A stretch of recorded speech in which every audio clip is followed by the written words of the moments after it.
السلام علیکم ورحمۃ اللہ وبرکاتہ۔ اعوذ باللہ من الشیطان الرجیم، بسم اللہ الرحمن الرحیم۔ الحمد للہ والصلاة والسلام علی رسول اللہ وآلہ آل اللہ واللعنۃ الدائمۃ علی اعدائہم اعداء اللہ من یوم عداوتہم الی یوم لقاء اللہ، اما بعد، فقال امیر المؤمنین علی بن ابی طالب علیہ الصلاۃ والسلام: سمع رجلا یقول انا للہ و انا الیہ راجعون، فقال علیہ السلام: ان قولنا انا للہ اقرار علی انفسنا بالملک، وقولنا وانا الیہ راجعون اقرار علی انفسنا بالخلق۔ صلوات پڑھیے محمد وآل محمد۔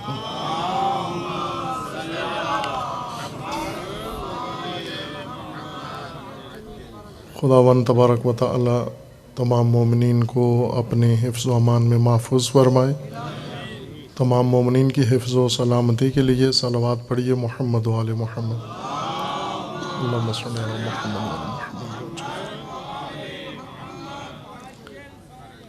امیر المومنین علیہ الصلاۃ والسلام کا قول نورانی و فرمان گرامی نہج البلاغہ حکمت شمارہ 99، ترجمہ علامہ مفتی جعفر حسین رضوان اللہ تعالیٰ علیہ کی ترتیب کے مطابق سرنامہ سخن قرار دیا ہے۔ اس فرمان گرامی میں روایت میں ہے کہ امیر المومنین علیہ الصلاۃ والسلام کے محضر میں و بارگاہ میں کسی شخص نے آیت استرجاع کی تلاوت کی، انا للہ و انا الیہ راجعون۔ جب حضرت نے اس شخص سے یہ جملہ سنا، آیت استرجاع، تو فوراً سماعت فرمانے کے بعد یہ بیان فرمایا کہ ان قولنا انا للہ اقرار علی انفسنا بالملک۔ انا للہ جب ہم کہتے ہیں تو یہ اقرار ہے و اعتراف ہے ہمارا ملک الہی پر اور اپنی بندگی پر، اور جب ہم یہ کہتے ہیں انا و انا الیہ راجعون اقرار علی انفسنا بالخلق، اور جب ہم دوسرا حصہ اس آیت الہی کا ادا کرتے ہیں، انا الیہ راجعون، اس میں ہم اقرار کرتے ہیں و اعتراف کرتے ہیں کہ ہم اس دنیا سے جانے والے ہیں، ہلاکت کا اور ہلک کا اقرار کرتے ہیں۔ یہ آیہ شریفہ قرآن کریم کے اندر خداوند تبارک و تعالیٰ نے بیان فرمائی ہے اور مومنین کی منطق اور مومنین کا تفکر ذکر فرمایا ہے۔ وَلَنَبْلُوَنَّكُمْ بِشَيْءٍ مِّنَ الْخَوْفِ وَالْجُوعِ وَنَقْصٍ مِّنَ الْأَمْوَالِ وَالْأَنفُسِ وَالثَّمَرَاتِ وَبَشِّرِ الصَّابِرِينَ الَّذِينَ إِذَا أَصَابَتْهُمْ مُصِيبَةٌ قَالُوا إِنَّا لِلَّهِ وَإِنَّا إِلَيْهِ راجعون۔ اس آیہ مجیدہ کے اندر خداوند تبارک و تعالیٰ نے مومنین کے امتحان کا ذکر فرمایا ہے، ابتلاء کا، اور مومنین کے امتحان کی مختلف کیفیات کا اور موارد کا ذکر فرمایا ہے کہ کس طرح کے مومنین کی آزمائشیں ہوں گی، امتحان و ابتلا ہوگا، اور پھر اس کے بعد یہ فرمایا ہے کہ ان آزمائشوں میں اور ان امتحانوں میں جو صابرین ہوں گے، ان مومن صابرین کے لیے یہ بشارت ہے جو مصیبت کے وقت یہ کہتے ہیں، مصیبت کے وقت جن کا کلام، جن کا تکلم، جن کی گفتگو اور جن کا شعار، جن کا تفکر یہ ہے انا للہ و انا الیہ راجعون، اور یہ جملہ کثرت سے بیان کیا جاتا ہے، خصوصاً جب مصیبت موت کے متعلق ہم سنتے ہیں، کسی مومن کی وفات کا سنیں، کسی اپنے قریبی یا اپنے کسی قریبی کہ کسی عزیز کی وفات کا جب تذکرہ آتا ہے یا موت کی خبر ملتی ہے تو بے ساختہ مومنین کی زبان سے یہ آیت کریمہ، جیسے آیت استرجاع و آیت رجوع کہا جاتا ہے، ادا ہو جاتی ہے، انا للہ و انا الیہ راجعون۔ موت کے ذکر کے وقت اس کا ذکر، اس آیت کی تلاوت اس کثرت سے ہوئی ہے کہ عام لوگوں کے ذہنوں میں اس آیت کا معنی ہی موت ہی سمجھا جاتا ہے۔ اگر کہہ دے کوئی بھی اٹھ کے ممبر پہ آ کے کہہ دے انا للہ و انا الیہ راجعون تو سب ہوشیار ہو جاتے ہیں کہ کسی کی وفات ہو گئی ہے، کوئی مر گیا ہے۔ قرآن کریم میں بھی مصیبت کے وقت اس آیت اور اس جملے کے ذکر کا قرآن نے ذکر فرمایا ہے کہ مومنین جو مصیبت کے وقت، مشکلات کے وقت، سختیوں کے اندر جن کا کہنا یہ ہے انا للہ و انا الیہ راجعون، موت کے لیے نہیں یہ آیت اتری، موت کی علامت نہیں ہے، مصیبت کے وقت، مشکلات کے اندر مومن کا کلام ہے، مومن کا موقف ہے، مومن کا تفکر بیان کیا گیا ہے کہ مشکلات کا سامنا مومنین کس طرح سے کرتے ہیں، کس بنیاد پر کرتے ہیں۔ یہ آیہ کریمہ انا للہ و انا الیہ راجعون اس سیاق کے اندر ذکر کیا گیا ہے کہ چونکہ مشکلات، مصائب روزمرہ انسان کی زندگی کا حصہ ہیں، ہر انسان جو جس طبقاتی حیثیت کا مالک ہے، عورت ہے، مرد ہے، امیر ہے، غریب ہے، متوسط ہے، محروم ہے، جو بھی ہے، مسلمان ہے، غیر مسلم ہے، مومن ہے، غیر مومن ہے، اس زندگی کا لازمہ دشواریاں، مشکلات اور سختیاں ہیں۔ کچھ سختیاں زندگی کے اندر طبیعت کا حصہ ہیں، یعنی چونکہ ہم زمین کے اوپر پیدا کیے گئے ہیں، اس عالم طبیعت کے اندر پیدا کیے گئے ہیں، جسے قدرت کہتے ہیں عام بول چال میں مومنین جس معنی کو قدرت کے نام سے یاد کرتے ہیں کہ یہ قدرتی چیز ہے، اصل اس کے لیے لفظ طبیعت استعمال ہونا چاہیے۔ قدرت ہم جس معنی میں اردو میں یا پنجابی میں بولتے ہیں مراد طبیعت لیتے ہیں، نیچر، جس سے آپ اپنی نئی پدری زبان یا مادری زبان یا لنڈے کی زبان میں جس کو نیچر کہتے ہیں۔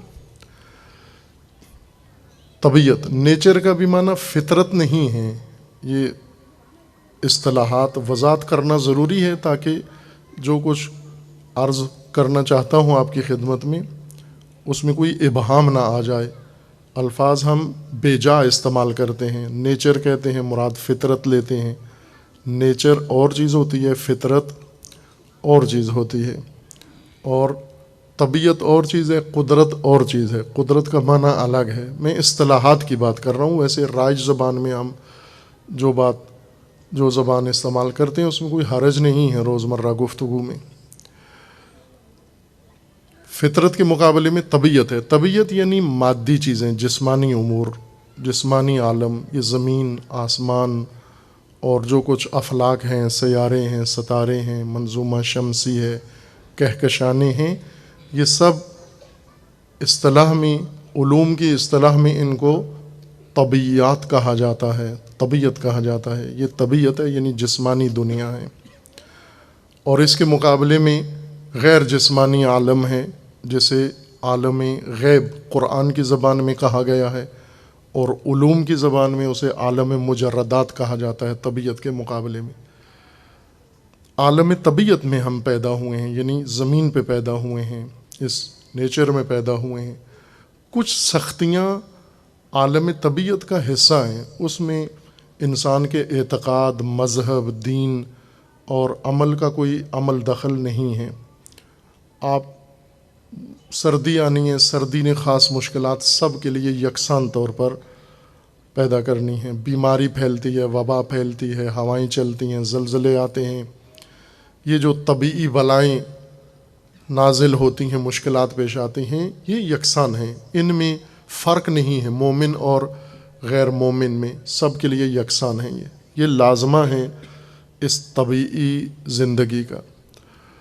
لیکن کچھ آزمائشیں اللہ کی طرف سے مخصوص ہیں، خاص بندوں کے لیے آزمائشیں ان کے لیے فراہم کی جاتی ہیں یا انہیں آزمائشوں میں ڈالا جاتا ہے۔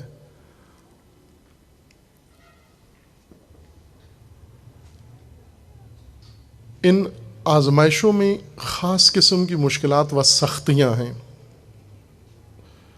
اور قرآن کریم کا فرمانا ہے کہ یہ سختیاں مخصوص ہیں مومنین کے ساتھ، یہ مشکلات غیر مومن کو پیش نہیں آتی۔ زلزلہ آتا ہے، مومن غیر مومن ایک طرح کی مشکلات میں گرفتار ہوتے ہیں، یا موسمی مشکلات ہیں یا دیگر طبعی مشکلات ہیں۔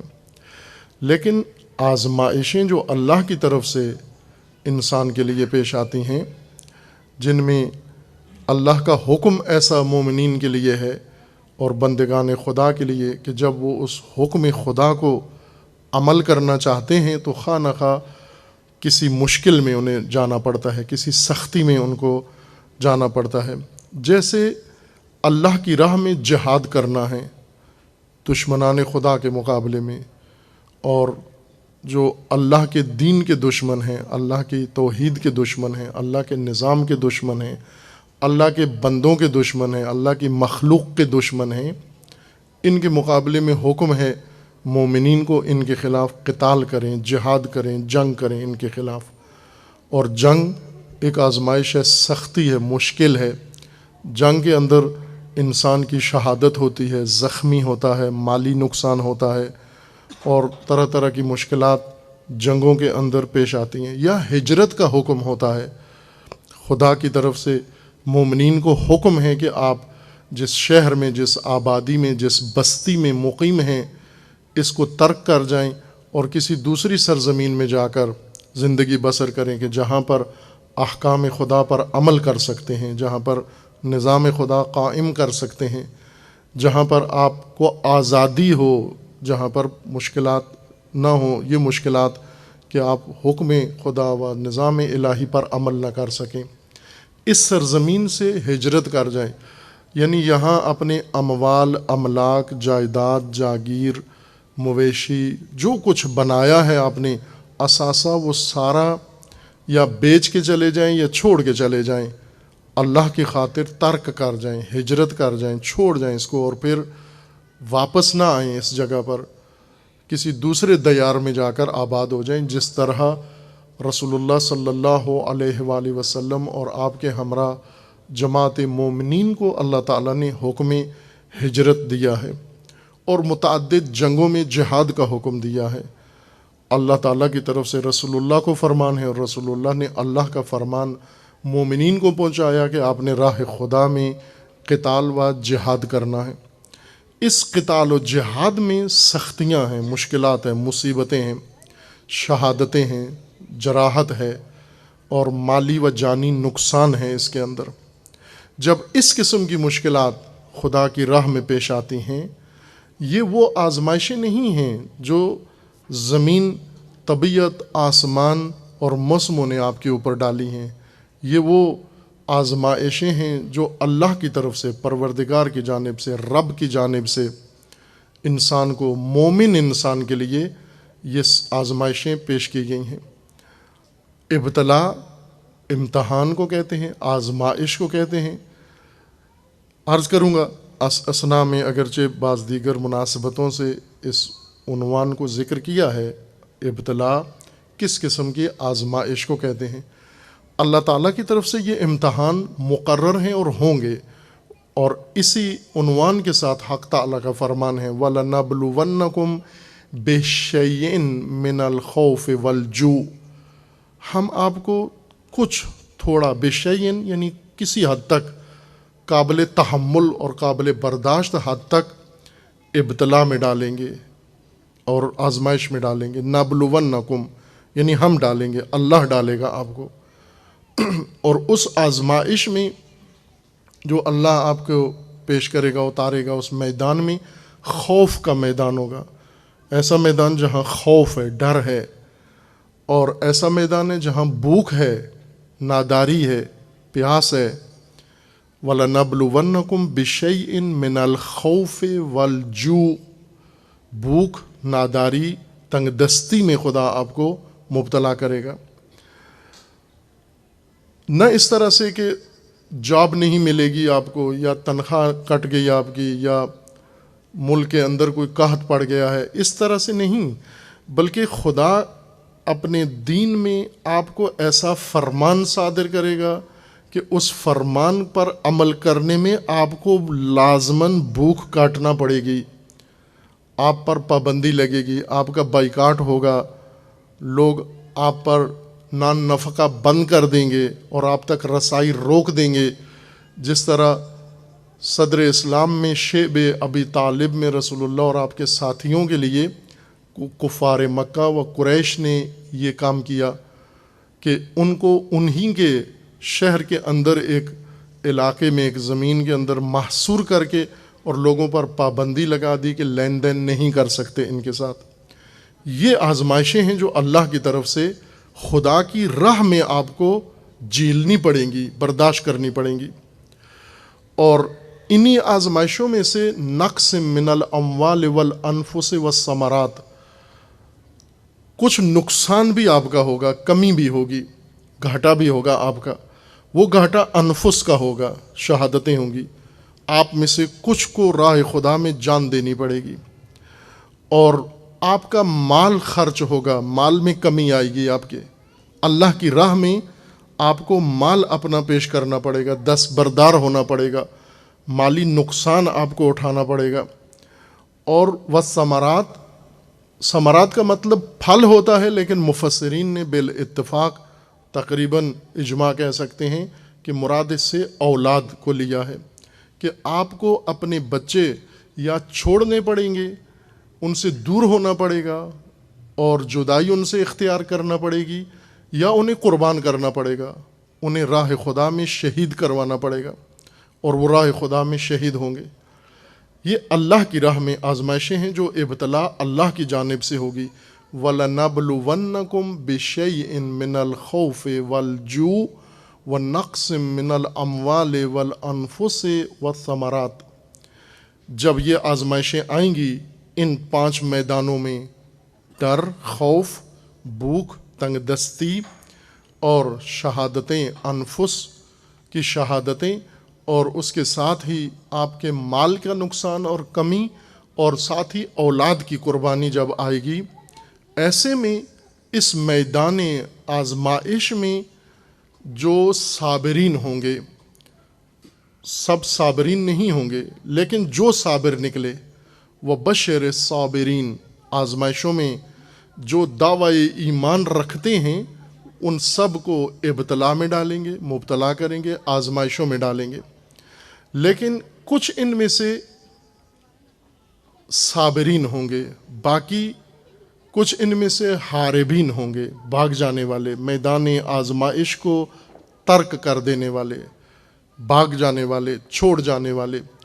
کچھ ان میں سے قرآن نے کہا مخلفین ہوں گے، یعنی جو کسی بہانے کے ذریعے سے میدان سے باہر چلے جائیں گے، تخلف کریں گے، پیچھے رہ جانے والے۔ یا کچھ ایسے ہوں گے جو معقبین ہوں گے، عقب میں پیچھے پیچھے چلنے والے۔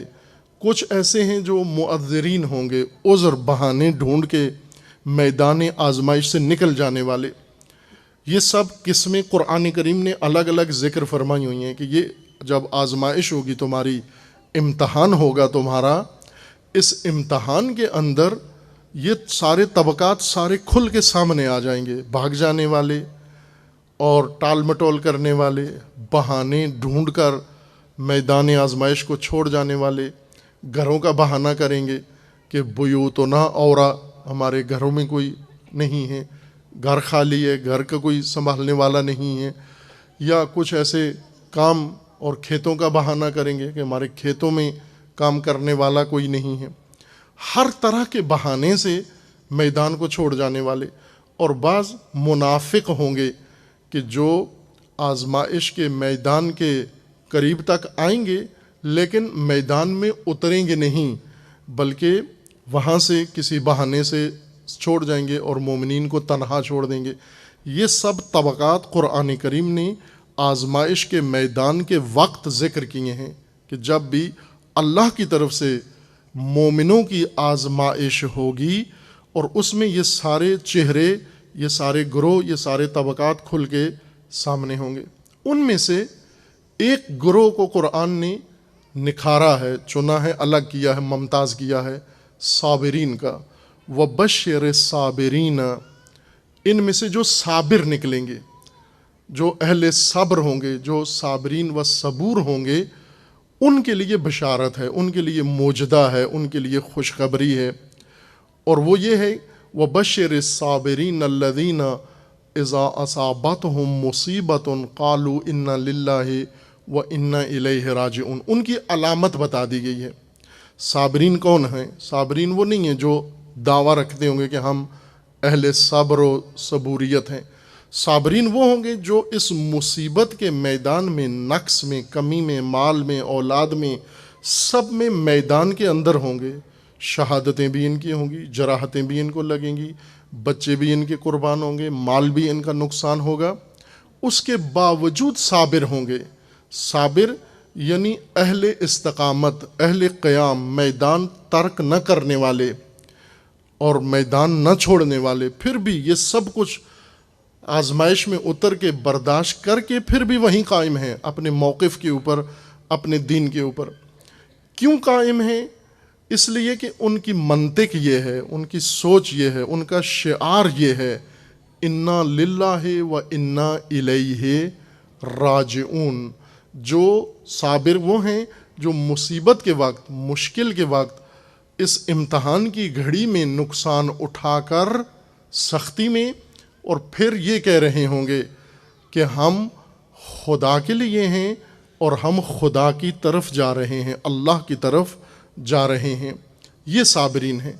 پھر ان کے ساتھ وعدہ ہے، بشارت ہے کہ ان کے لیے بہشت ہے، ان کے لیے مقامات اخروی ہیں، ان کے لیے ثواب ہے، ان کے لیے نعمتیں ہیں، ان کے لیے مقامات اعلیٰ ہیں۔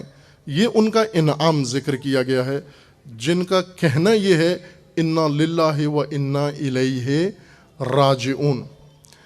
انا للہ و انا الیہ راجعون، جیسا عرض کیا ہے کہ ہمارے ذہنوں میں کثرت تکرار کی وجہ سے یہ بیٹھا ہے کہ یہ آیت موت ہے، جو موت کا سنتے ہیں فوراً بے ساختہ زبان سے ادا ہوتا ہے انا للہ و انا الیہ راجعون، جبکہ قرآن فرما رہا ہے کہ یہ اہل استقامت کا شعار ہے، یہ مومن کا شعار ہے مشکلات اور مصیبت کے اندر۔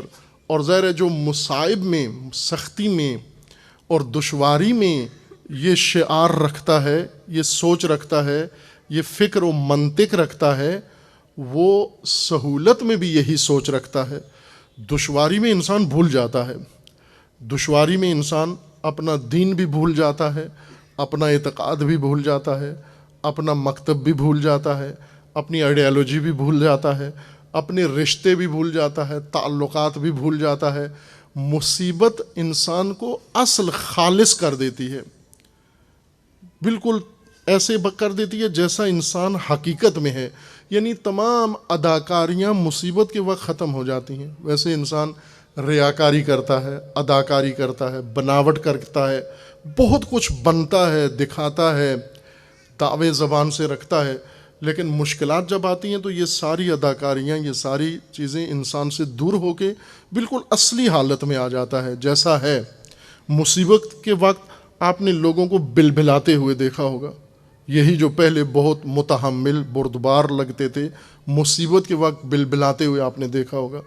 یہ اصل حالت ہے، اصل شخصیت ان کی یہ ہے جو مصیبت کے وقت نمایاں ہوئی ہے۔ وہ دوسری اداکاری تھی، وہ جو عام معمول کے سہولت کے دنوں میں جو یا موقع پر جو کر رہے تھے، وہ اصل نہیں تھی، بناوٹ تھی وہ ساری۔ خوف کے وقت، مصیبتوں کے وقت، نقصان کے وقت اصل کیفیت، اصل شخصیت انسان کی کھل کے سامنے آ جاتی ہے۔ ایسے میں جو لوگ دعوے دار ہوتے ہیں ایمان کے اور دعوے دار ہوتے ہیں مقامات کے، مصیبتوں میں وہ نکھر کے سامنے آ جاتے ہیں کہ امتحانوں کا فلسفہ اللہ تعالیٰ نے یہی بیان فرمایا ہے۔ ابتلا اس آزمائش کو کہتے ہیں کہ جس میں ایک انسان کو جب ڈالا جاتا ہے تو جو اس میں کمی ہے، کمزوری ہے، جو نقص رہ گیا ہے وہ برطرف کر لیتا ہے، اس کی تلافی کر لیتا ہے اور اپنے اندر وہ صفت، وہ وصف کامل کر لیتا ہے، مکمل ہو جاتا ہے۔ ابتلا تکمیل کا امتحان کو کہتے ہیں، جس میں ایک ایسی چیز جس میں کمی رہ گئی ہو، جسے اور مضبوط بنانا ہو۔ مثال اس کی میں دوں، ابتلا کہتے ہیں جیسے آپ دیکھتے ہیں سنیارے کو، جیولر کو جب وہ زیورات بناتا ہے، سونے کی کوئی چیز، تو اس کو شکل بھی دیتا ہے، معین شکل بناتا ہے اور چمک بھی اس کی پیدا کرنا چاہتا ہے، لیکن یہ ساری چمک بار بار اس کو گرم کرنے سے اس کے اندر پیدا کرتا ہے، گرم کر کے اس کو شکل دے کے بنا کے پھر دیکھتا ہے، ملاحظہ کرتا ہے، اگر کمی رہ گئی وہ دوبارہ اس کو پھر آگ میں ڈالتا ہے، پھر نکال کر اس کو رگڑتا ہے، پھر اس کو جو عمل ہے اس کا معینہ وہ انجام دیتا ہے، پھر معائنہ کرتا ہے، اگر اس کے اندر کوئی کمی ہو پھر اس کو دوبارہ اس عمل میں دوبارہ ڈال دیتا ہے، اور اس وقت تک تکرار کرتا رہتا ہے جب تک وہ مکمل نہیں ہو جاتی۔ اس طرح سے کسی چیز کو بار بار ڈالنا یہ ابتلا ہے تاکہ وہ کامل ہو جائے۔ انسان ان آزمائشوں میں کامل ہوتا ہے، اس کے اندر جو صفات ہیں وہ جب تک آزمائشوں میں نہ آئے اس کے اندر کمال نہیں آتا۔ آزمائشیں کچھ ایسی ہیں، مثلاً بزدل انسان کو جب دلیر بنانا ہو تو اس کی آزمائش ہے، اس کا امتحان ہے، اور وہ یہ ہے کہ اسے خوفناک میدان کے اندر دھکیل دو، اس کو خوفناک میدان کے اندر حکم دے دو کہ آپ نے اس میدان میں جا کر عمل کرنا ہے، یہاں پر تو نے قیام کرنا ہے۔ یہی ڈرپوک انسان جس کا ڈر نکالنا ہے ہم نے، یہ ڈر گھر میں بیٹھ کر، درس میں بیٹھ کر، مسجد میں بیٹھ کر، مجلس میں بیٹھ کر کبھی ڈر نہیں نکلتا انسان کا۔ ایک ڈرونے میدان کے اندر ڈر نکلتا ہے، خوفناک میدان کے اندر خوف انسان کو چھوڑ جاتا ہے کہ جب اسے خود یہ خوفناک ماحول خود برداشت کرنا پڑے اور خود اس سے انسان کو سامنا کرنا پڑے اور خود اپنی تدبیر کر کے اس خوفناک چیز کا مقابلہ کرے، پھر یہ خوف انسان سے دور ہو جاتا ہے۔ اگر انسان حریص ہے، لالچی ہے، مال پرست ہے، تو نقص مال سے اس کے اندر سے حرص ختم ہوتی ہے۔ اگر اس کے مال میں نقص پیدا نہ ہو، کمی پیدا نہ ہو، اور مال اس کا اس کی جیب سے نہ نکلے، اس کے ہاتھ سے نہ نکلے، یہ کبھی بھی یہ انسان سخی نہیں ہو سکتا، یہ کبھی بھی نہیں ہو سکتا۔ جب تک مال کی کمی نہ آ جائے اس کے اندر حب مال کم نہیں ہو سکتی۔ اسی طرح جو شخص اپنی اولاد سے محبت کرتا ہے، یہ اولاد جب اس کے سامنے اس سے جدا نہ ہو، یہ اولاد جب اس کے سامنے قربان نہ ہو، اس وقت تک یہ حب اس کے دل سے نکلتی نہیں ہے۔ جس طرح حضرت ابراہیم کو اللہ نے آزمائش میں ڈالا، محبت اولاد نکالنا چاہیے، وہ اولاد کی محبت جو کسی اور محبت کی جگہ جا بیٹھی تھی، محبت اولاد جس نے انسان سے اس کا دین بلا دیا، جس سے انسان سے اس کا عقیدہ ان سے لے لیا، اس محبت کو جب انسان کے دل سے نکالنا ہو وہ آزمائش سے ہوتا ہے۔ ایسے امتحان کے اندر یہ محبت نکلتی ہے۔ حتیٰ اپنی جان، چونکہ انسان اپنی جان کو سب سے زیادہ چاہتا ہے، بعض اوقات اولاد بھی قربان کر دیتا ہے، اپنے آپ کو بچا لیتا ہے، اور اس وقت یہ نقص انفس شہادت کے لیے جب تیار ہو، موت کے لیے تیار ہو، اسے موت کے میدان میں جب اتار دیا جائے، جہاں اس کو یقینی نظر آ رہا ہو موت اور شہادت آنکھوں کے سامنے، وہاں پر انسان سے یہ نقیصہ باہر نکلتا ہے اور یہاں پر انسان اس وصف تک پہنچتا ہے۔ لیکن یہ سب کیسے ممکن ہے کہ انسان اپنی جان سے بھی گزر جائے، انسان اپنی اولاد سے بھی گزر جائے، انسان اپنے مال سے گزر جائے؟ یہ کہنا آسان ہے، اس کا راز در حقیقت قرآن کریم نے ذکر فرمایا ہے اور امیر المومنین نے اس کی تفسیر فرمائی ہے کہ یہ راز اور رمز کہ جہاں پر انسان سب چیزوں سے گزر سکتا ہے، اپنی جان سے گزر جاتا ہے، خوفناک میدان میں کود جاتا ہے، اور جہاں پر انسان بھوک و پیاس و تنگ دستی کی پرواہ کیے بغیر اس پیاس کے شدت کے میدان میں جہاں پہنچتا ہے، اور جہاں پر اپنے ہاتھوں پہ اولاد اٹھا کے خدا کی راہ میں قربان کر دیتا ہے، یہ کیسے انسان کے لیے آسان ہو جاتا ہے؟ بعض اوقات ہے یہ ساری چیزیں زبردستی ہم سے چھین لی جاتی ہیں۔ ہم مرنا نہیں چاہتے، ہمیں مار دیتے ہیں۔ ہم اولاد قربان نہیں کرنا چاہتے، لیکن ہم سے اولاد لے لی جاتی ہے، چھین لی جاتی ہے۔ ہم نے بچہ اسکول بھیجا تھا، دھماکہ ہو گیا وہاں پر، ہم نے تو موت کی طرف نہیں بھیجا تھا۔ لیکن ایک وقت ایسا آتا ہے کہ انسان خود بھیجتا ہے اپنی اولاد کو کہ یہ میدان موت ہے اور تو اس وادی میں جا رہا ہے، اور یہ میدان موت ہے اور میں خود اس وادی کے اندر جا رہا ہوں، یہ میرا ذاتی مال ہے اور میں اسے خدا کی خاطر چھوڑ رہا ہوں اور میں اسے اللہ کی راہ میں پیش کر رہا ہوں، اور یہ خوفناک جگہ ہے اور میں اس پر ارادتاً علماً آگاہانہ طور پر اس میں کود رہا ہوں، قدم رکھ رہا ہوں۔ یہ کیسے ممکن ہے انسان کے لیے؟ یہ سب کچھ اس کا راز اور اس کا سر ایک جملے کے اندر ہے، انا للہ و انا الیہ راجعون۔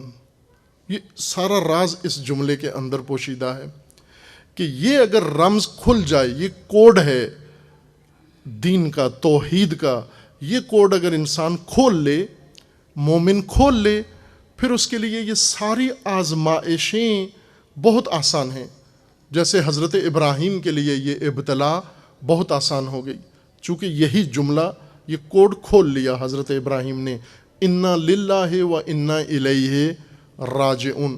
سید الشہداء علیہ السلام نے کربلا میں کتنی آسانی سے یہ ساری قربانیاں ہو گئیں، کسی دشواری کے بغیر، کسی مشکل کے بغیر، کسی ٹال مٹول کے بغیر، کسی پس و پیش کے بغیر، کسی ہیلے بہانے کے بغیر، بلکہ جہاں پر سب سید الشہداء کو اس خطر سے بچانا چاہتے ہیں اور سید الشہداء رغبت کے ساتھ اس خطر میں جا رہے ہیں، اس میدان خوف میں اور اس میدان خطر میں کود رہے ہیں۔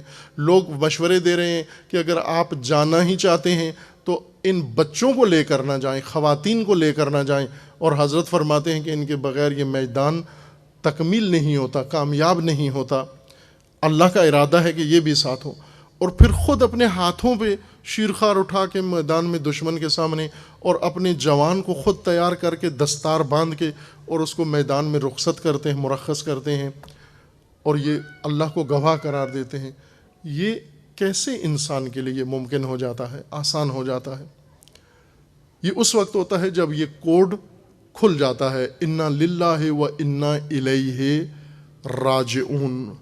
اس پر جب ایمان آ جاتا ہے، یہ موت کا اعلان نہیں ہے انا للہ و انا الیہ راجعون، بلکہ موت کی مصیبت کو حل کرنے کا، معمہ حل کرنے کا راز ہے یہ۔ اگر موت کی خبر پہنچی ہے، مصیبت کی خبر پہنچی ہے، مشکل کی خبر پہنچی ہے، اپنے بارے میں خبر پہنچی ہے، مال کے بارے میں خبر پہنچی ہے، وہ مال نہ جو چور لے گئے ہیں، اس کے لیے نہیں کہا گیا جو سیلاب لے گیا ہے، جو زلزلے میں ڈوب گیا ہے، جو دھوکہ ہو گیا ہے، جو فراڈیے لے گئے ہیں، جو اس کے لیے نہیں ہیں، وہ مصائب نہیں ہیں۔ یہ وہ مصائب ہیں جن میں اللہ نے مومن کو اتارا ہے۔ وَلَنَبْلُوَنَّكُمْ، ہم اتاریں گے، ہم جن ابتلا میں ڈالیں گے، ہم جن آزمائشوں میں ڈالتے ہیں، ان آزمائشوں کے اندر استقامت رکھنے والوں کا کہنا یہ ہے انا للہ و انا الیہ راجعون۔ یہ صابرین کا کہنا ہے۔ صابرین کے علاوہ جو دوسرے ہیں حاربین ہیں، ان کا کیا کہنا ہے؟ وہ یہ نہیں کہتے ہم اللہ کے لیے ہیں اور اللہ کی طرف جا رہے ہیں، بلکہ ان کا یہ کہنا ہے یہ مال ہمارا ہے اور مال بچاؤ، یہ اولاد میری ہے اور اولاد بچاؤ، یہ میری جان ہے اور میری جان بچاؤ، یہ خوفناک ہے مجھے خوف سے بچاؤ، یہ بھوک کا میدان ہے مجھے بھوک سے بچاؤ۔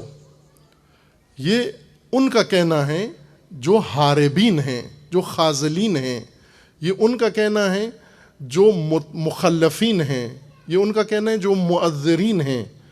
ہر ایک کا ایک اپنا شعار ہے، ہر ایک کا ایک اپنا کوڈ ہے، ہر ایک کی ایک اپنا ایمان ہے، اعتقاد ہے۔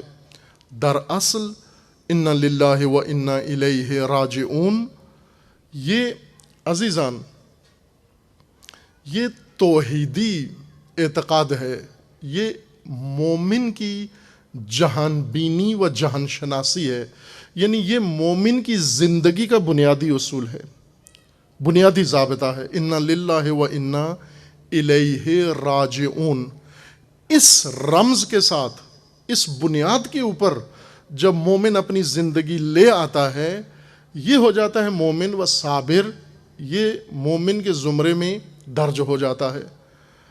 جب اس مقام پر آزمائش میں آ کر انا للہ و انا الیہ راجعون پر آ کر کربند ہو جاتا ہے۔ چونکہ انسان جب سختیوں میں آتا ہے، سہولتوں میں بھی ایسا ہی ہے، یوں نہیں کہ سختیوں میں کچھ اور سوچتا ہے، سہولتوں میں کچھ اور سوچتا ہے۔ سہولتوں میں عموماً انسان غافل ہوتا ہے، سختیوں میں انسان بہت سارے رشتے راتیں ٹوٹ جاتے ہیں، بہت سارے موضوعات کو فراموش کر بیٹھتا ہے۔ جب مال ہاتھ سے جا رہا ہو، جب اولاد ہاتھ سے جا رہی ہو، جب جان جا رہی ہو، جب خوف طاری ہو انسان پر، جب بھوک طاری ہو انسان پر، تنگ دستی گھیر لے انسان کو، اس وقت جو کچھ تخیلات انسان نے بنائے ہوتے ہیں، جو تعلقات بنائے ہوتے ہیں، اس وقت انسان ان کی طرف دھیان نہیں دیتا، اصل خوف کی طرف متوجہ ہوتا ہے۔ یعنی ایک ہی نقطے پر اپنے ذہن کو متوجہ رکھتا ہے کہ اس وقت اگر اس وقت آپ اسے بہت لالچ بھی دیں خوف کے عالم میں کہ آپ کو اتنے کروڑ روپیہ دینے والا ہوں، وہ کہتے ہیں کروڑ روپیہ نہ دو، مجھے اس ڈر سے نکالو، خوف سے نکالو، پولیس سے بچاؤ مجھے، ان دہشت گردوں سے بچاؤ مجھے، اس خطرے سے نکالو مجھے کروڑوں روپیہ نہیں چاہیے، جان بچاؤ میری۔ یہاں پر جہاں اولاد انسان کی خطرے میں ہو، وہاں پر اگر اسے بہت بزنس کا بتائیں کہ اتنا بزنس نکل رہا ہے، یہ آرڈر آ رہے ہیں، وہ کہتے ہیں آرڈر چھوڑو سارے، میری اولاد کو بچاؤ۔ یہاں پر یہ چیزیں جب طاری ہوتی ہیں، خطرے جب طاری ہوتے ہیں، تو انسان کے تعلقات، ذہنی تعلقات، قلبی تعلقات کچھ مدت کے لیے خود ہی کٹ جاتے ہیں سارے، اور اس وقت انسان اسی موضوع کا ہوتا ہے جو موضوع درپیش آ گیا ہے۔ وہ کسی بھی مشکل کی صورت میں، جس طرح قرآن کریم نے 5 موضوع ذکر فرمائے ہیں: جان کا خطرہ، خوف، بھوک، جان کا خطرہ، مال کا خطرہ، اولاد کا خطرہ۔ یہ 5 چیزیں جب انسان کی خطرے میں پڑتی ہیں، پھر سارے تعلقات انسان بھول بیٹھتا ہے، اور صرف ان کے بچانے کے لیے اور ان کے تحفظ کے لیے صرف ایک نقطے کے اوپر اپنے ذہن کو متوجہ رکھتا ہے۔ یہاں پر ہی آ کر اصل فیصلہ ہوتا ہے، یہیں پر آ کر طبقہ بندی ہوتی ہے، یہیں پر صفیں بنتی ہیں انسانوں کی، مومن اور غیر مومن کی، ایسے موقعوں پہ اوپر۔ ورنہ سہولتوں میں جہاں انسان اداکاری کرتا ہے، ریاکاری کرتا ہے، وہاں دوسروں جیسا اپنے آپ کو بنا لیتا ہے، مومنوں جیسا بنا لیتا ہے۔ مثلا سہولت میں، آسائش میں، آرام میں منافق اور مومن میں کوئی شخص فرق نہیں کر سکتا۔ چہ بسا منافق کی اداکاری اور پرفارمنس مومن سے بہتر ہو، اگر سہولت میں ہے، اگر خوف نہیں ہے، اگر بھوک نہیں ہے، تنگ دستی نہیں ہے، اگر جان و مال کا خطرہ نہیں ہے، اولاد کا خطرہ نہیں ہے، ایسے میں منافق بہتر کارکردگی دکھا سکتا ہے مومن کی نسبت، اور اپنا اعتماد زیادہ بڑھا سکتا ہے لوگوں کے اندر۔ لیکن یہی منافق بغیر کسی مشکل کے مومن سے الگ ہو جائے گا جب مشکل سختی آ جائے گی، جب میدان آ جائے گا، ان 5 چیزوں کا میدان آئے گا، منافق الگ ہو جائے گا، مومن الگ ہو جائے گا، صابر الگ ہو جائے گا۔ اہل استقامت الگ ہو جائے گا۔ وہ چیز جو مومن کو باقی طبقات سے اس سختی کے اور مشکل کے میدان میں الگ کرتی ہے، وہ ہے انسان کا اعتقاد، ایمان، اور انسان کا تفکر اور سوچ، جسے اصطلاح میں کہا جاتا ہے جہان بینی انسان کی۔ ہم میں سے ہر ایک جہان بینی رکھتا ہے۔ میں لفظ سن لیں، تکرار کروں گا تاکہ ذہنوں میں بھی آ جائے، زبانوں پہ بھی چڑھ جائے یہ لفظ، اور پھر اس کے معنی اور مفہوم کی طرف بھی توجہ ہو جائے ہماری۔ جہان بینی سے مراد ہے انسان کے ذہن میں، انسان کے فکر میں اس پوری کائنات کا جو تصور پایا جاتا ہے، کائنات کے متعلق، کائنات کی خلقت کے متعلق، کائنات کے نظام کے متعلق، اور اس کائنات کے اندر پیش آنے والے واقعات کے متعلق، اس کائنات میں جو کچھ ہو رہا ہے، بن رہا ہے، ٹوٹ رہا ہے، پیدا ہو رہا ہے، مر رہا ہے، جو کچھ بھی اس کائنات میں انجام پاتا ہے، اس سب کے متعلق انسان کے ذہن میں جو کچھ پایا جاتا ہے، سوچ، تفکر، وہ اس کی جہان بینی یا جہان شناسی کہلاتی ہے۔ یہ چیز، یہ معرفت ہر ایک کے ذہن میں ہے۔ مثلا اگر بارش ہوئی ہے تو خوب آپ کے ذہن میں ہے کیوں بارش ہوئی ہے، کس وجہ سے ہوئی ہے۔ خوب کچھ کہتے ہیں موسم ہے برسات کا، اس وجہ سے ہوئی ہے۔ کچھ کہتے ہیں نہیں، زمین کا جو ایکو سسٹم ہے خراب ہو گیا ہے، اس وجہ سے ہوئی ہے۔ جیسے ابھی ہے کہ ماہ اکتوبر ہے اور ختم ہونے والا ہے نومبر، سردیوں کا رسمی مہینہ شروع ہونے والا ہے، موسم سرما نومبر سے آغاز ہونے والا ہے، یا کہیں خزاں اختتام پر ہے اور سردیوں کا موسم ہے، لیکن آپ دیکھیں لاہور کے اندر یا پاکستان کے اندر ابھی گرمی ہے۔ ابھی آپ موسم گرما والا لباس پہنے ہوئے ہیں، موسم گرما والے گھر میں اے سی پنکھے چلائے ہوئے ہیں، اور ابھی تک سردی کا کوئی نام و نشان قریب نہیں آتا۔ بہت سارے مومنین کاروبار میں سویٹر خرید کے بیٹھے ہوئے ہیں کہ سردی پڑے، ابھی بکیں تو پھر ہمارا کام چلے، لیکن سردی نظر نہیں آ رہی کہ قریب ان آئندہ چند ہفتوں میں بھی پڑنے والی یا ممکن ہو۔ خوب یہ ایک رویداد ہے، انوکھی ہے۔ اکتوبر میں جتنا ٹمپریچر ہونا چاہیے وہ نہیں ہے، کیوں نہیں ہے؟ خوب ہر ایک کے ذہن میں ایک تصور ہے کیوں نہیں ہے۔ بعض کہتے ہیں گناہوں کی وجہ سے، چونکہ لاہور میں گناہ زیادہ ہوتے ہیں اس وجہ سے سردی نہیں آ رہی ہے۔ کچھ کہتے ہیں ہمارے اعمال کی وجہ سے، اس وجہ سے سردی نہیں آ رہی ہے۔ کچھ کہتے ہیں یہ گیسوں کی وجہ سے، پالوشن کی وجہ سے ہے۔ کچھ کہتے ہیں صنعتوں کی وجہ سے، فیکٹریوں کی وجہ سے ہے۔ کچھ کہتے ہیں یہ اٹامک آزمائشوں کی وجہ سے ہے، جو بم پھوڑتے ہیں، یہ زیر زمین دھماکے کرتے ہیں، آزمائشیں کرتے ہیں، ان کی وجہ سے ہے۔ ہر ایک کے ذہن میں اس سوال کا ایک جواب پایا جاتا ہے۔ یہی جو آپ کے ذہن میں اس غیر متوقع مسئلے کا جو جواب آپ نے سوچا ہوا ہے، یہ آپ کی جہان بینی ہے۔ آپ نے کوئی نہ کوئی جواب ذہن میں رکھا ہوا ہے کہ کیوں گرمی ہے بھائی، یا تو سردی ہونی چاہیے تھی اس ماہ کے اندر، پہلے سالوں میں سردی ہوتی تھی، اس سال سردی نہیں پڑ رہی۔ یہ جواب ہے، ہر ایک کے ذہن میں ہے۔ کسی نے کوئی حقیقت بنائی ہوئی ہے، کسی نے کوئی اور دلیل گھڑی ہوئی ہے، کسی نے کچھ۔ اب بعض ان میں سے ٹھیک بھی ہوں گی، بعض صحیح نہیں ہوں گے دلائل، لیکن ہے سب کے ذہن کے اندر کچھ نہ کچھ سوچ موجود ہے کہ یہ کیوں ہوا ہے، یہ اتفاق کیوں رونما ہوا۔ اسی طرح اب آپ پوری کائنات کے متعلق، یہ کائنات بنی کیسے، یہ کائنات تقسیم کیسے ہوئی، اس کائنات کے اتنے حصے کیوں ہوئے، یہ کس نے بنائی، یہ خود بنے، یہ مادے کے تغیر سے بنے، یہ کسی خالق نے بنائے، یہ کسی تدبیر کا نتیجہ ہے، یہ مادے کے ایک نیچرل ارتقاء کا نتیجہ ہے، تغیر کا نتیجہ ہے۔ جو اسکول پڑھتے ہیں، چند کتابیں پڑھتے ہیں، وہاں کوئی تھیوری پڑھ لیتے ہیں، مفروضے پڑھ لیتے ہیں، وہی اپنے ذہن میں بٹھا لیتے ہیں، اور تمام کائنات کی بناوٹ اور ساخت اور ہر ایک کی توجیہ اسی باب سے کرتے ہیں۔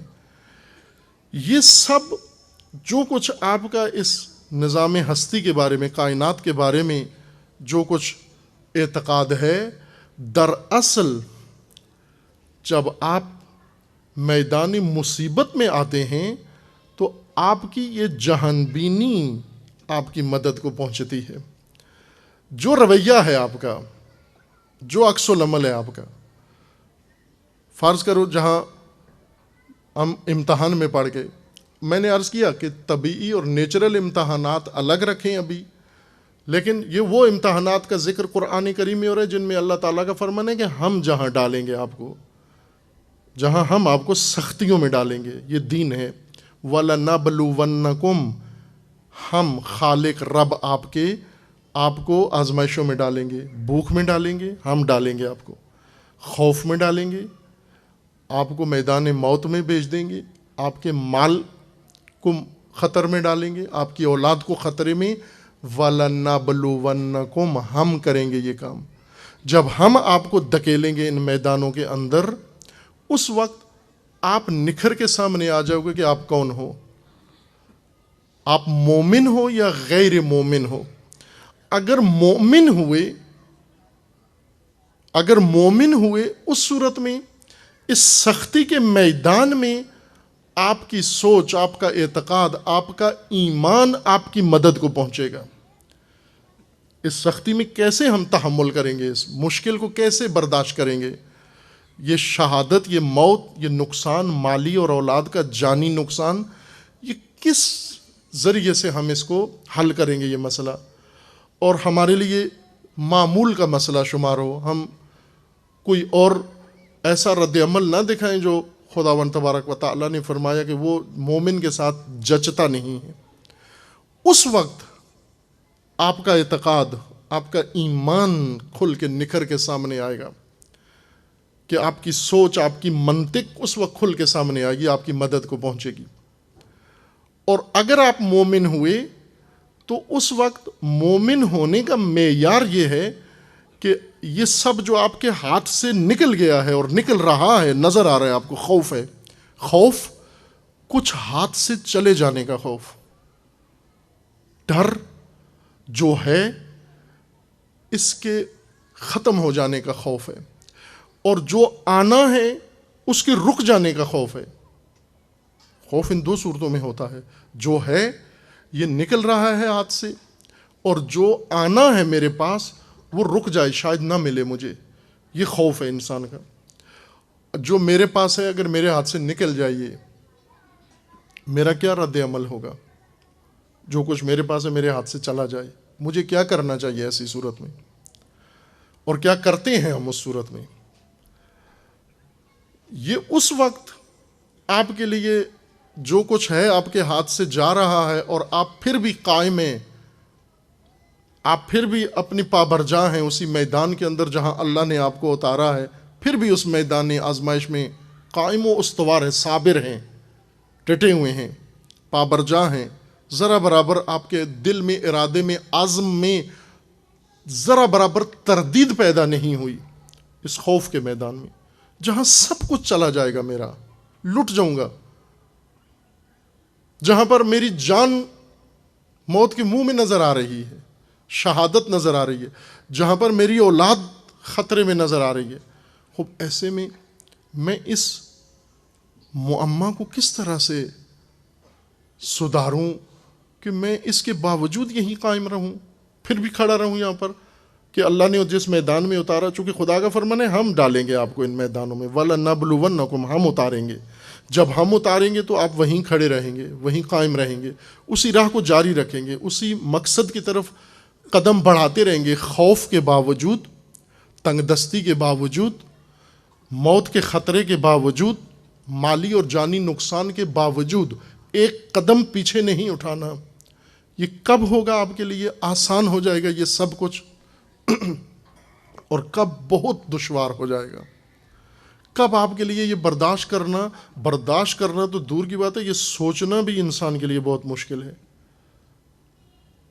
ابھی ممکن ہے کچھ اسی حالت میں مبتلا ہو گئے ہوں سن کر کہ اگر یہ خدا کی طرف سے ہے، میرے ساتھ ایسا پیش آ جائے کہ میں بھوک میں بھی ڈال دیا جاؤں، خطرے میں ڈال دیا جاؤں، تنگ دستی بھی میرے شامل حال ہو جائے، اولاد بھی میری مجھ سے چھن جائے، اور میری جان بھی خطرے میں ہو، اور سب کچھ، اور میں پھر بھی اسی میدان میں قائم رہوں جس میں اللہ نے مجھے حکم دیا ہے، اور یہ سب کچھ جو ہو رہا ہے، یہ حوادث، یہ واقعات،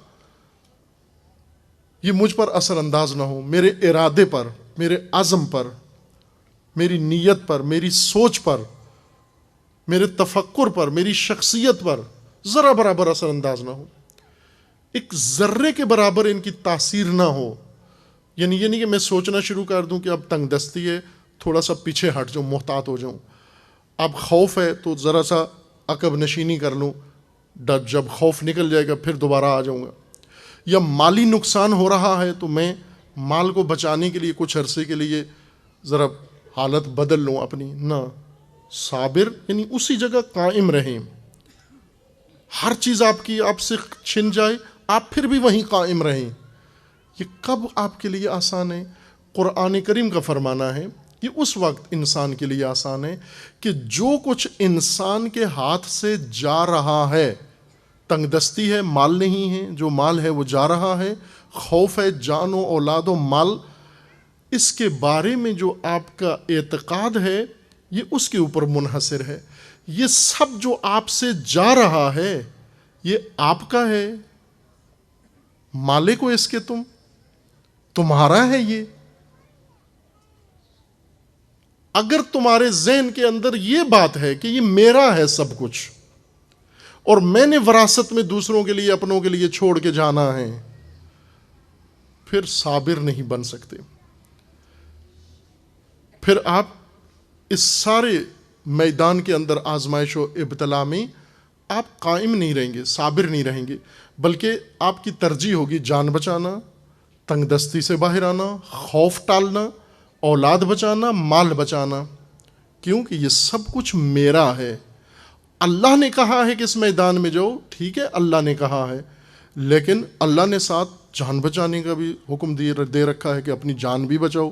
اللہ نے ساتھ اولاد کا بھی فریضہ ڈال دیا ہے کہ اپنی اولاد کا بھی خیال رکھو. اللہ نے ساتھ اپنے گھر بار بچانے کا بھی حکم دے رکھا ہے کہ گھر بار کا بھی خیال رکھو. اللہ نے مال اموال کا بھی بتایا ہوا ہے کہ یہ مال اموال بھی تم نے بچانے ہیں. تو یہ سب بھی اللہ ہی کا حکم ہے. تو میں اس وقت مال بچاؤں، جان بچاؤں، اولاد بچاؤں، یہ سب کچھ بچاؤں. یہ اس وقت ہے کہ جب انسان اپنے آپ کو ان تمام چیزوں کا مالک سمجھتا ہے. ایک اور دوسرا، مالک سمجھنے کے ساتھ ساتھ اپنی بقا کا اس کو یقین ہے کہ یہ سب کچھ میرا ہے اور میں ہوں یہاں پر ہمیشہ ان تمام سے لطف اندوز ہونے کے لیے، اس زندگی سے لطف اندوز ہونے کے لیے، اس مال سے لطف اندوز ہونے کے لیے، اس اولاد سے لطف اندوز ہونے کے لیے میں ہمیشہ باقی ہوں.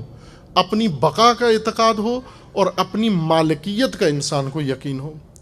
جب انسان اپنے آپ کو مالک سمجھتا ہے ان تمام امور کا، اس وقت آزمائش کی گھڑی میں میدان سے باہر چلا جاتا ہے جس میں اللہ نے اتارا ہے انسان کو. لیکن اگر انسان مومن ہو، مومن کا مطلب یعنی معرفت رکھتا ہے، مومن یعنی اللہ کو مانتا ہے، رب کو مانتا ہے، اور اللہ کو مالک مانتا ہے، خالق مانتا ہے، رب مانتا ہے. جب اللہ کی الوہیت کا قائل ہے، جب اللہ کی ربوبیت کا قائل ہے، جب اللہ کی مالکیت کا قائل ہے، اب اس آزمائش کی گھڑی میں یہ مال تجھ سے جا رہا ہے، خوب جا رہا ہے تو چلا جائے. کیوں؟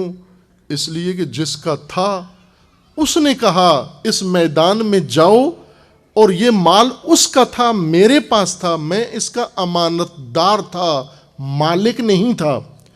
اب اس کے حکم سے ایک ایسے مقام پہ آیا ہوں کہ جو اس نے دیا تھا اب اس کے حکم کی وجہ سے جا رہا ہے. خوب جا رہا ہے تو میرا تو کچھ بھی نہیں جا رہا، اس کا مال ہے، اس کی راہ میں جا رہا ہے. میری جان یہ میری تو نہیں تھی، میں اپنی جان کا مالک جب بنتا ہوں اس وقت اسے بچانے کے لیے، جب خدا کا فرمان ہے کہ اسے پیش کرو، اس جان کو پیش کرو، وہاں بھی بچاتا ہے، وہاں بھی دلائل رکھتا ہے کہ یہ جان بچے تاکہ میں بہتر کارکردگی دکھا سکوں. جس کی جان ہے وہ کہہ رہا ہے کہ اس کو پیش کر دو. جب انسان اپنے آپ کو مالک سمجھتا ہے نفس کا، جان کا، یہاں پر اس کو بچانے کے لیے تگ و دو کرتا ہے، کوشش کرتا ہے. جب اولاد کا مالک سمجھتا ہے، مال کا مالک سمجھتا ہے اپنے آپ کو، اس وقت اس کی بقا کے لیے ہر کوشش کرتا ہے کہ مجھے یہ سب کچھ بچانا ہے. دوسرا، بچا کر پھر مجھے ان سے لطف اندوز بھی ہونا ہے.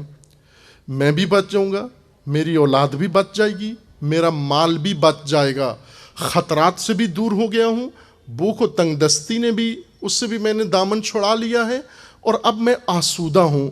لہٰذا یہ میری زندگی اور میں اور یہ میرے اموال، یہ میرے وسائل، یہ میری ساری چیزیں، اب میں موقع رکھتا ہوں کہ ان سے لطف اندوز ہو جاؤں.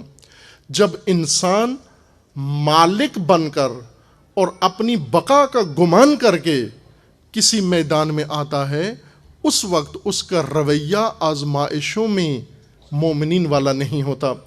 وہ نہیں کہہ سکتا انا للہ و انا الیہ راجعون. عادتاً انا للہ و انا الیہ راجعون منہ سے نکل جاتا ہے. ہم بہت سارے شعوری کام غیر شعوری طور پر انجام دیتے ہیں، جن کو شعور کے ساتھ، جیسے سلام کرنا، سلام کہنا، السلام علیکم، عادت ہے ہماری، عادت کے تحت سلام کرتے ہیں، نہ ارادے کے تحت. ارادہ کر کے سلام نہیں کرتے. سلام دعا ہے، اور بہت عالی شان دعا ہے. قرآن کریم نے، خداوند تبارک و تعالیٰ نے انسانی روابط، ایمانی روابط کی جو بنیاد قرار دی ہے، وہ اس جملے کو قرار دیا ہے کہ آپ ہر دوسرے مومن پہ سلام کہیں اور وہ جواباً آپ کو سلام کہے. یعنی دعا، تبادلہ جو دو آدمیوں کا ہے وہ مال کا نہیں ہے، مفادات کا نہیں ہے، بلکہ سلامتی کی دعا کے تبادلے سے آپس میں آشنا ہوں. آپ جب آپ کو اس سے کوئی توقع نہیں، کوئی طمع نہیں، کوئی خواہش نہیں، کوئی لالچ نہیں، اور اس کے باوجود آپ اپنی طرف سے اس کی سلامتی کی آرزو کر رہے ہیں، دعا کر رہے ہیں کہ خدایا اس کو سلامتی عطا فرما، اس کے اوپر سلامتی نازل فرما. وہ بھی جواباً کہتا ہے وعلیکم السلام، آپ بھی سالم رہو، بغیر کسی طمع و لالچ کے. جب ایک دوسرے کی سلامتی کے خواہاں ہیں، یہ کبھی بھی ایک دوسرے کو نقصان نہیں پہنچائیں گے. جب میں کہتا ہوں آپ پر سلامتی ہو، آپ پر سلامتی ہو، آپ کے اہل و عیال پر سلامتی ہو، آپ کی جملہ امور سب سالم رہیں، یعنی میں آپ کے لیے کوئی خطر نہیں ہوں، میں آپ کی جیب خالی کرنے نہیں آیا ہوں، میں تو آپ کی سلامتی کی دعا لے کر آیا ہوں. جواباً وہ بھی تبادلہ کرتا ہے. لیکن ہم ارادتاً سلام نہیں کرتے، عادتاً سلام کرتے، اس لیے سلام کے الفاظ بھی نہیں ادا کرتے. سلام علیکم کہتے ہیں، سلام علیکم، یہ پتہ نہیں کس زبان کے الفاظ ہیں. ساما ڈکشنری دیکھنی پڑے گی. سلام علیکم، سلام کہیں سلام علیکم، یا کہو السلام علیکم. سلام علیکم، السلام نہیں کہیں، یا الف لام لگائیں یا تنوین لگائیں، دو میں سے ایک کام کرنا ہے، دونوں نہیں چڑھانے. لفظ اتنا بوجھ برداشت نہیں کر سکتا کہ الف لام بھی اس میں لگا دیں اور تنوین بھی لگا دیں. یہ بوجھ لفظ پہ نہ ڈالیں، غلطی ہو جائے گی. الف لام اگر استعمال کیا السلام علیکم، یا کہیں سلام علیکم، یہ درست دعا ہے، ارادے کے ساتھ کہ یہ میرا بھائی آ رہا ہے، یہ میرا دینی بھائی آ رہا ہے، اور میں نے پہل کرنی ہے، اس کی سلامتی کی آرزو اور دعا میں نے اس پر سبقت لینی ہے. میں پہلے درود و سلام اس پر کہوں، یہ بعد میں درود و سلام مجھ پر کہے. یہ ارادے کے کام ہیں، عادت کے کام نہیں ہیں. اسی طرح جب کسی کی موت کا سنتے ہیں، عادتاً نکل جاتا ہے منہ سے انا للہ و انا الیہ راجعون. خوب اگر ناگہاً ہمیں خبر ملتی ہے، کسی عزیز کی وفات کی خبر ملتی ہے، ہکے بکے ہو جاتے ہیں، منہ کھل جاتا ہے، بعضوں پہ غشی طاری ہو جاتی ہے، بعضوں کے منہ سے اول پھول نکلنا شروع ہو جاتا ہے. یہ کیوں ہوتا ہے؟ اس لیے کہ یہ سب آپ کی اصلی شخصیت اس ناگوار خبر کے وقت کھل کے سامنے آ گئی ہے، اصل حیثیت کھل کے سامنے آ گئی ہے. حق بقا جو ہوئے ہو، یعنی آپ یہ ہو، مومن ایسے بنے ہوئے تھے، آپ اداکاری میں مومن بنے ہوئے تھے. آپ جو کہہ رہے تھے میں اللہ سے آیا ہوں، اللہ نے سب کچھ دیا ہے، نہیں دیا، یہ جھوٹ تھا. یہ ایسے اداکاری کر رہے تھے آپ کہ اللہ نے دیا ہے، وہ اللہ نے دیا تو اللہ نے لے لیا ہے. جب لے لیا ہے اللہ نے تو کیا اعتراض ہے آپ کو؟ آپ کو کیا اعتراض ہے؟ جب خدا نے دے لیا، دے دیا، لے لیا. جب خدا نے دیا شکر کرو، جب خدا نے لیا تو صبر کرو. جب خدا، یہ اللہ کا ہے سب کچھ، جب اللہ کا ہے لیتے ہوئے شاکر بنو، جب وہ لے لے تو صابر رہو، اگر مومن ہو تم۔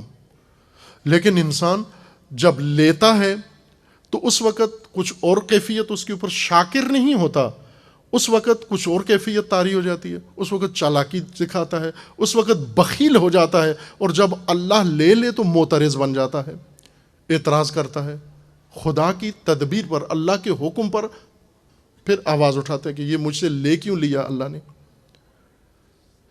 انا للہ و انا الیہ راجعون حضرت کے سامنے، امیر المومنین کے سامنے کسی شخص نے پڑھ دیا، عادتاً چونکہ ہمارے منہ سے نکل جاتا ہے، اس وقت بھی ایسے ہی تھے لوگ، موت کی خبر سنی یا کوئی ناگواری سنی، فوراً منہ سے نکل گیا انا للہ و انا الیہ راجعون۔ حضرت نے جب یہ جملہ اس سے سنا تو اس کی توجہ اس طرف مبذول کرائی کہ تو جو کہہ رہا ہے انا للہ، متوجہ ہے کیا کہہ رہا ہے؟ انا للہ سے یہ تو بتا رہا ہے کہ اللہ میرا مالک ہے، انا للہ، ہم اللہ کے لیے ہیں، ہم مل کے خدا ہیں، ہم خدا کے لیے ہیں، اللہ مالک ہے ہمارا۔ تو اعتراف کر رہا ہے کہ میرا کچھ بھی نہیں ہے، یہ جو میرے ہاتھ سے چلا گیا، لوگوں مجھے کیوں آ کر ڈھارس دیتے ہو، میرا تو نہیں تھا، اللہ کا تھا، اللہ نے لے لیا ہے، میرا کیا نقصان ہوا اس میں؟ اگر میرا مال میرے ہاتھ سے نکل گیا تو میرا نقصان نہیں ہوا، جس کا تھا اس نے لے لیا ہے۔ انا للہ، مالک خدا ہے، یہ لام مالکیت کے لیے ہے۔ حضرت نے فرمایا کہ یہ اعتراف ہے، یہ اقرار ہے آپ کا کہ یہ اللہ کے لیے تھا اور اللہ مالک ہے اس کا۔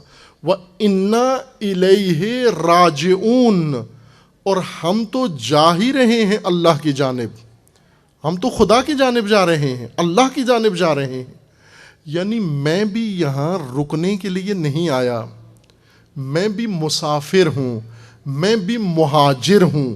یہ جو میرے ہاتھ سے چلا گیا صرف یہی جانے والا نہیں ہے، بلکہ میں بھی جانے والا ہوں، میں بھی اپنے پروردگار کی طرف جانے والا ہوں، میں اللہ کی طرف جانے والا ہوں، اور ہم ہر آن اپنے رب کی طرف لوٹ رہے ہیں، پلٹ رہے ہیں، رجوع کر رہے ہیں۔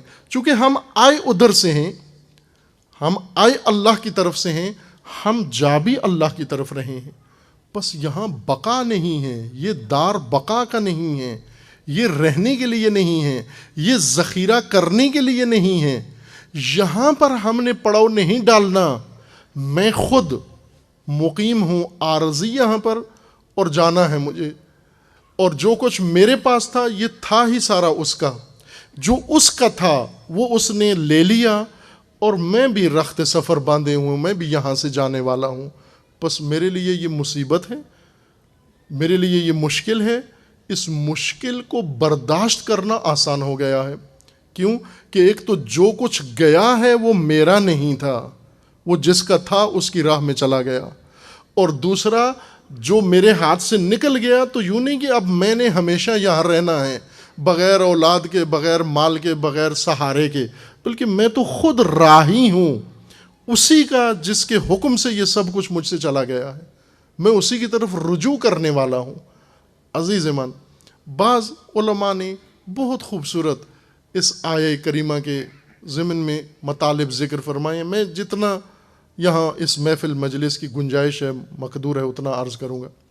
بعض چیزیں شاید نہ ہوں، بھاری لگیں آپ کو۔ ہونا تو یہ چاہیے کہ سب مومن آمادہ ہوں، یہ سارے معارف، یہ قرآن، یہ انا للہ، یہ آپ کے لیے ہے، ہمارے لیے ہے، فرد فرد کے لیے ہے۔ یوں نہیں کہ طلاب کا دین کچھ اور ہے، عوام کا دین کچھ اور ہے۔ یہ قرآن عوام کے لیے بھی ہے، علماء کے لیے بھی ہے، طلاب کے لیے بھی ہے، اور یہ قرآن سے آگاہی سب کے لیے یکساں، عورت اور مرد کے لیے لازم ہے۔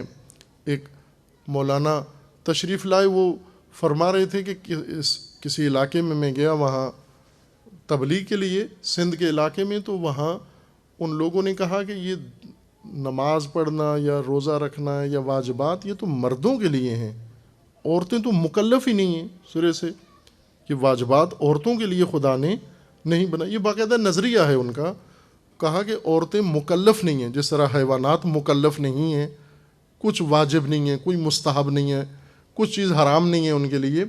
کہ یہ دین تو مردوں کے لیے آیا ہے، لہٰذا انہی کا اہتمام کرو اور انہی کو سکھاؤ جن کے لیے آیا. جن سے تعلق ہی نہیں ہے ان کو کیوں سکھاتے ہو آپ، کیوں تھکتے ہو ان کے لیے.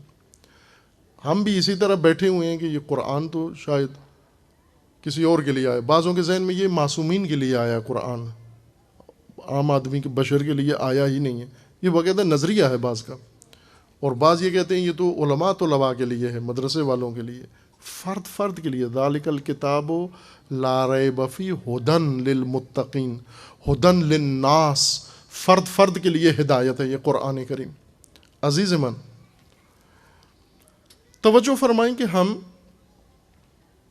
اللہ کے لیے ہیں، اللہ کی ذات مالک ہے، اور ہم خدا کی طرف جا رہے ہیں. یہی وہ راز ہے جو آپ کو آسودہ زندگی، صابرانہ زندگی، شاکرانہ زندگی، یہ نقطہ عطا کرے گا.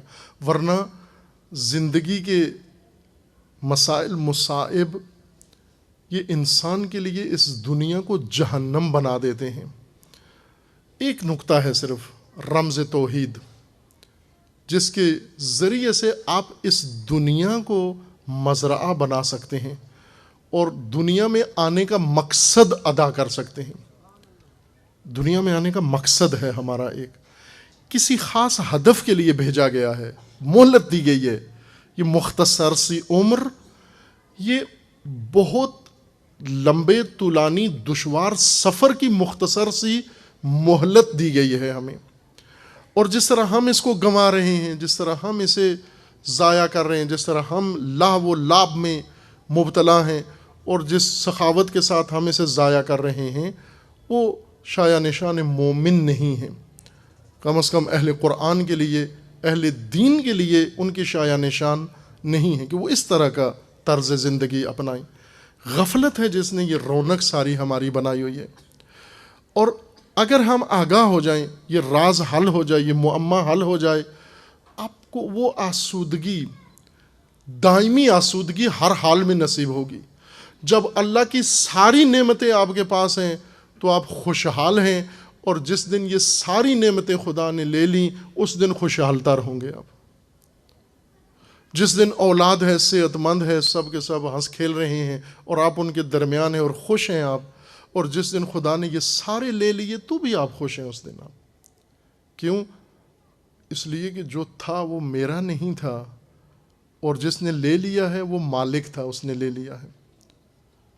میں بیچ میں اپنے آپ کو عذاب کیوں دوں؟ میں بیچ میں اپنے آپ کو الجھن میں کیوں ڈالوں؟ میں بیچ میں اپنے آپ کو مالک کیوں سمجھوں؟ میں مالکانہ اداکاری کیوں کروں؟ بعض اداکاری کر رہے ہوتے ہیں جیسے مالک ہوتے ہیں، اس طرح سے رو رہے ہوتے ہیں جیسے مالک ہیں اس چیز کے. دین میں ہمیں ایک حد تک بتایا گیا، یہ رہنمائی کی گئی ہے کہ ہم پیدا ہوئے آخرت کے لیے. آخرت کے بھی دو ٹھکانے ہیں، ایک کا نام جنت ہے، ایک کا نام جہنم ہے. جنت باقاعدہ آراستہ کی گئی ہے، آرائش کی گئی ہے نعمتوں سے، ہر طرح کی نعمتیں اس کے اندر، ہمارے ذہن کے اندر. اور پھر اس کی تفسیر ہم نے خود کی ہے. جنت کا وعدہ قرآن کا ہے، اللہ کا ہے، جنت کی نعمتوں کا. لیکن جنت کی تفسیر ہماری ہے، یہ ذہن میں رکھ لیں. یہ اللہ کی طرف سے وہ جنت نہ بنائی گئی ہے جو ہمارے ذہن میں ہے، اور نہ پائی جاتی ہے ایسی جنت جو ہم نے خود منع کر لیا، جس کی تیاری کیے ہوئے بیٹھے ہوئے ہیں، جہاں چور دروازے سے بھی داخل ہو سکتا ہے آدمی. یہ جنت ہماری ذہن کی من گھڑت جنت ہے. جنت اگر میں خلاصہ کروں، قرآن جو جنت آپ کے سامنے پیش کر رہا ہے ہمارے سامنے، وہ جنت آپ کے اعمال کا اخروی شکل کا نام جنت ہے، اور جہنم بھی ہمارے عمل کی اخروی شکل کا نام جہنم ہے. یہ دو ٹھکانے، یہ ہمارے عمل کی شکلوں کا نام ہے. یہ ریسٹوران یا پارک یا اس طرح کے ہوٹل نہیں ہیں وہاں جو ہم نے تصویر ذہن میں بنائی ہوئی ہے. روایات ہیں اس بارے میں، آیات قرآن ہیں جو بتا رہی ہیں کہ یہ خود آپ کے عمل ہیں، آپ کے اعمال ہیں جو ان شکلوں میں ظاہر ہوں گے. چونکہ اعمال آپ کے ساتھ رہیں گے. ایک روایت ہے ظاہراً حضرت امام صادق علیہ الصلوۃ والسلام سے مروی ہے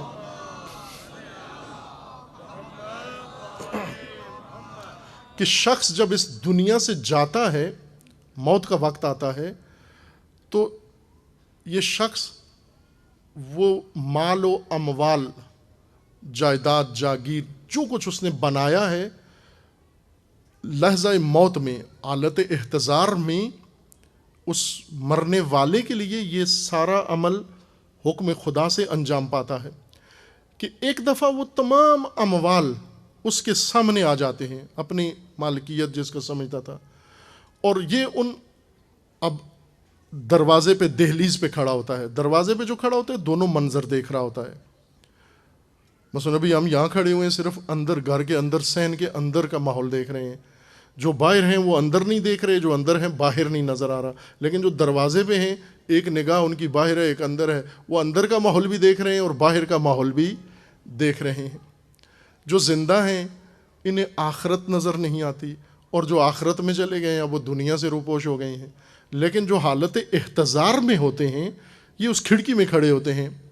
اس کھڑکی کا ایک منظر اس طرف کھلتا ہے اور ایک منظر اس طرف ہے، دونوں اس کے سامنے ہوتے ہیں، دونوں مناظر.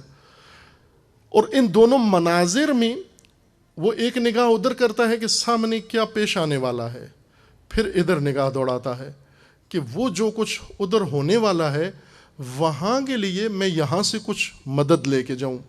تو پہلے اپنے وسائل، اپنے اموال اور اپنے املاک، سب چیزوں کو وہ حاضر کرتا ہے اور ان سے پوچھتا ہے کہ تمہاری خاطر میں نے ساری عمر، ساری توفیق، ساری طاقت، ساری توانائیاں تمہارے حصول کے لیے صرف کی ہیں. میں نے تمہارے لیے بے چینی دیکھی. مال کو کہتا ہے، اموال کو کہتا ہے، جائیداد کو کہتا ہے، وسائل کو کہتا ہے خطاب کر کے کہ تمہیں پتہ ہے تمہارے حصول کے لیے میں نے کیا کیا کیا ہے. میں نے نیندیں حرام کی ہیں، میں نے گرمیاں برداشت کی ہیں، میں نے سختیاں برداشت کی ہیں. تمہارے حصول کے لیے میں نے اپنے آپ کو شکنجوں میں ڈالا ہے، سختیوں میں ڈالا ہے. آسانی سے تم حاصل نہیں ہوئے ہو، اور اس قدر میں نے ساری عمر تمہارے لیے صرف کی.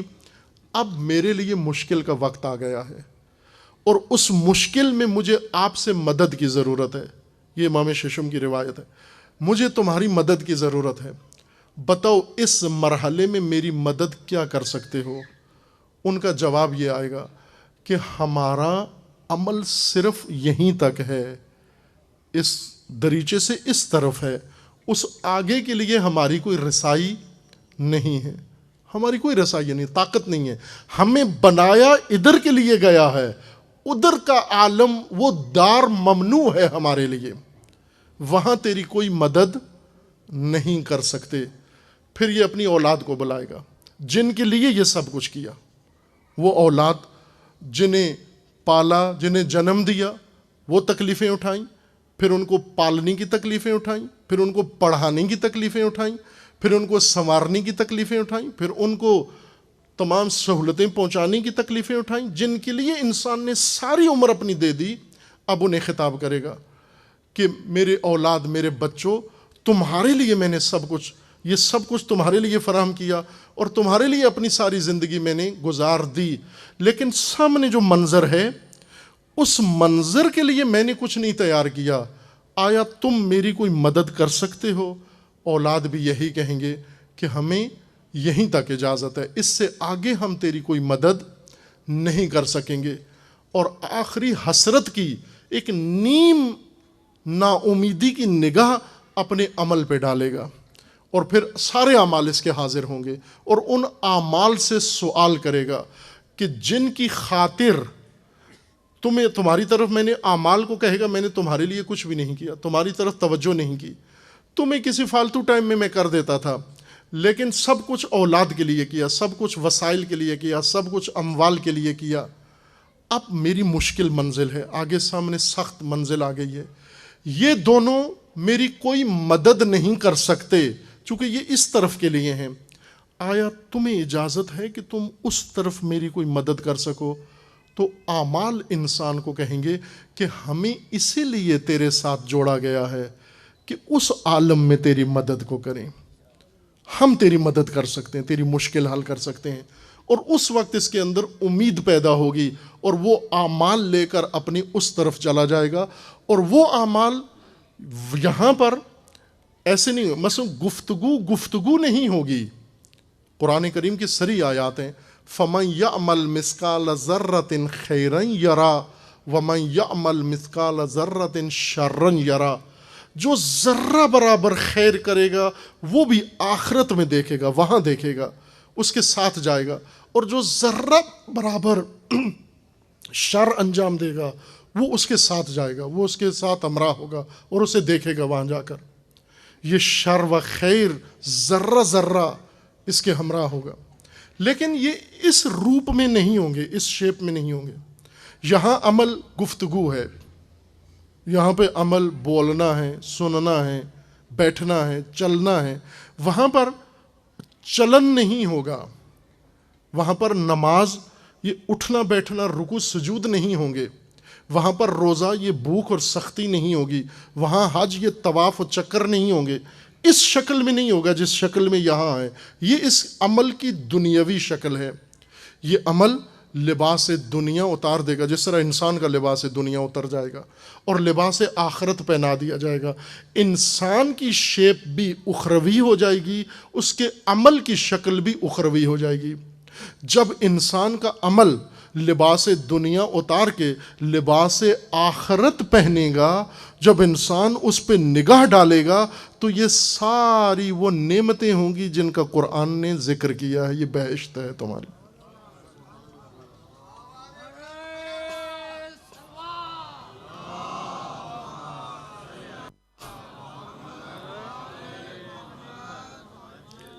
یہ بہشت ہے تمہاری۔ اور دوسری طرف بھی منظر یہی ہوگا، وہ جہنم، وہ عذاب، وہ بھی عمل ہی کا تجسم ہے۔ انسان خود یہاں سے لے کر جا رہا ہے۔ انسان اس آیہ شریفہ کے مطابق اِنَّا لِلَّهِ وَإِنَّا إِلَيْهِ راجعون آپ کو اصلی منزل بتا رہی ہے یہ آیہ کریمہ، کہ ہم اللہ کے لیے ہیں، ہمارا مالک اللہ ہے، ہم مل کے خدا ہیں، ہم مملوک خدا ہیں، مل کے خدا ہیں ہم۔ اس کی تشریح رہتی ہے، میں اسی سے کہا تھا کہ بھاری ہو جائے گا مطلب اگر اس کو ذرا کھول دوں، یہ شاید کسی اور ماحول کے لیے مناسب ہوگا۔ ہم اللہ کی طرف جا رہے ہیں، رجوع اللہ کی طرف کر رہے ہیں، اللہ کی طرف رجوع کر رہے ہیں۔ اللہ تمام علماء، تمام فرقوں کے علماء اس بات پہ متفق ہیں، معنی یہی کرتے ہیں روایات کے اندر، احادیث کے اندر، تعلیمات اہل بیت علیہ السلام سے یہ بات متفقاً ہے کہ اللہ اس میں ذات ہے، اللہ کی ذات کا نام اللہ ہے۔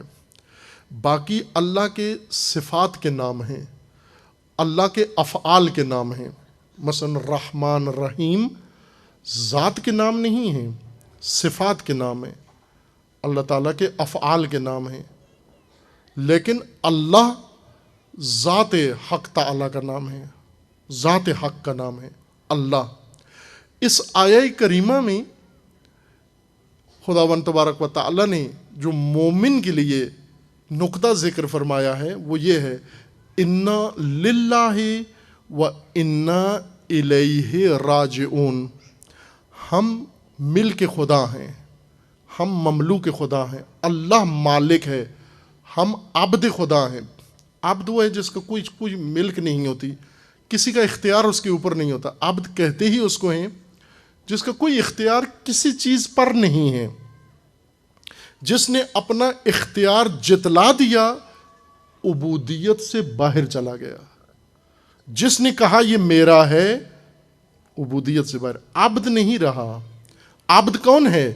جو یہ کہے للہ ہے، میں اللہ کے لیے ہوں، ہم اللہ کے لیے ہیں، یہ سب کچھ جو میرے پاس ہے یہ سب اللہ کے لیے ہے۔ اگر یہ جملہ کہو گے تو عبد کے زمرے میں درج ہو جاؤ گے، لیکن اگر یہ جملہ غلطی سے بھی نکل گیا کہ یہ میرا ہے، یہ میرا ہے، یہ لی، یہ میرا ذات، میرے لیے، میری ذات کے لیے ہے، عبودیت کے دائرے سے باہر چلے جاؤ گے، عبد نہیں رہے۔ دوم، جب آپ کہتے ہو انا الیہ راجعون، ہم رجوع کر رہے ہیں، لوٹ رہے ہیں رب کی طرف، اپنے مالک کی طرف، اپنے اللہ کی طرف لوٹ رہے ہیں۔ اللہ کی طرف سے مراد یہ نہیں ہے کہ اللہ نے ہمارے لیے کوئی گھر بنایا ہوا ہے، ٹھکانہ بنایا ہوا ہے اور اس ٹھکانے میں ہم جا کے ٹھہرایا جائے گا، یعنی بہشت ایک رہائش گاہ ہے، کالونی ہے وہاں پر، اور وہاں پر ہمیں چابیاں دے دی جائیں گی کہ ان گھروں میں رہو۔ یہ گھر تو اللہ نہیں ہے، یہ تو اللہ کی مخلوق ہے۔ بہشت اللہ کی مخلوق ہے، بہشت اللہ کی نعمتیں ہیں۔ اگر اللہ نے تمہیں نعمتوں تک پہنچایا ہے، مقصد حیات تک نہیں پہنچے ہو۔ ساری نعمتیں اگر اللہ دے دے تمہیں، اخروی و دنیاوی ساری نعمتیں تمہیں مل جائیں، لیکن تم خدا تک نہ پہنچے، اپنا مقصد حیات حاصل نہیں کیا ہے، کچھ بھی حاصل نہیں کیا ہے۔ کیوں؟ کہ آپ کا مقصد زندگی خود ذات خدا ہے۔ انا الیہ راجعون، ہم اللہ کے لیے ہیں اور ہم اللہ کی طرف لوٹ رہے ہیں، نہ کہ اللہ کی نعمتوں کی طرف لوٹ رہے ہیں۔ ہم اللہ کی نعمتوں کی طرف نہیں لوٹ رہے۔ اس مطلب کی تکمیل قرآن کریم کی دیگر آیات میں ہے۔ ایک آیہ کریمہ دیگر ہے جس میں حق تعالیٰ کا فرمانا ہے کہ انتم الفقراء الی اللہ، تم فقیر الی اللہ ہو، تم محتاج ہو، ضرورت مند ہو، نیاز مند ہو، حاجت مند ہو، لیکن یہ شعور نہیں ہے تمہیں کہ کس کے نیاز مند ہو تم۔ ہم ضرورت مند ہیں، ہم فقیر ہیں، خوب کس کے فقیر ہیں یہ شعور نہیں ہے۔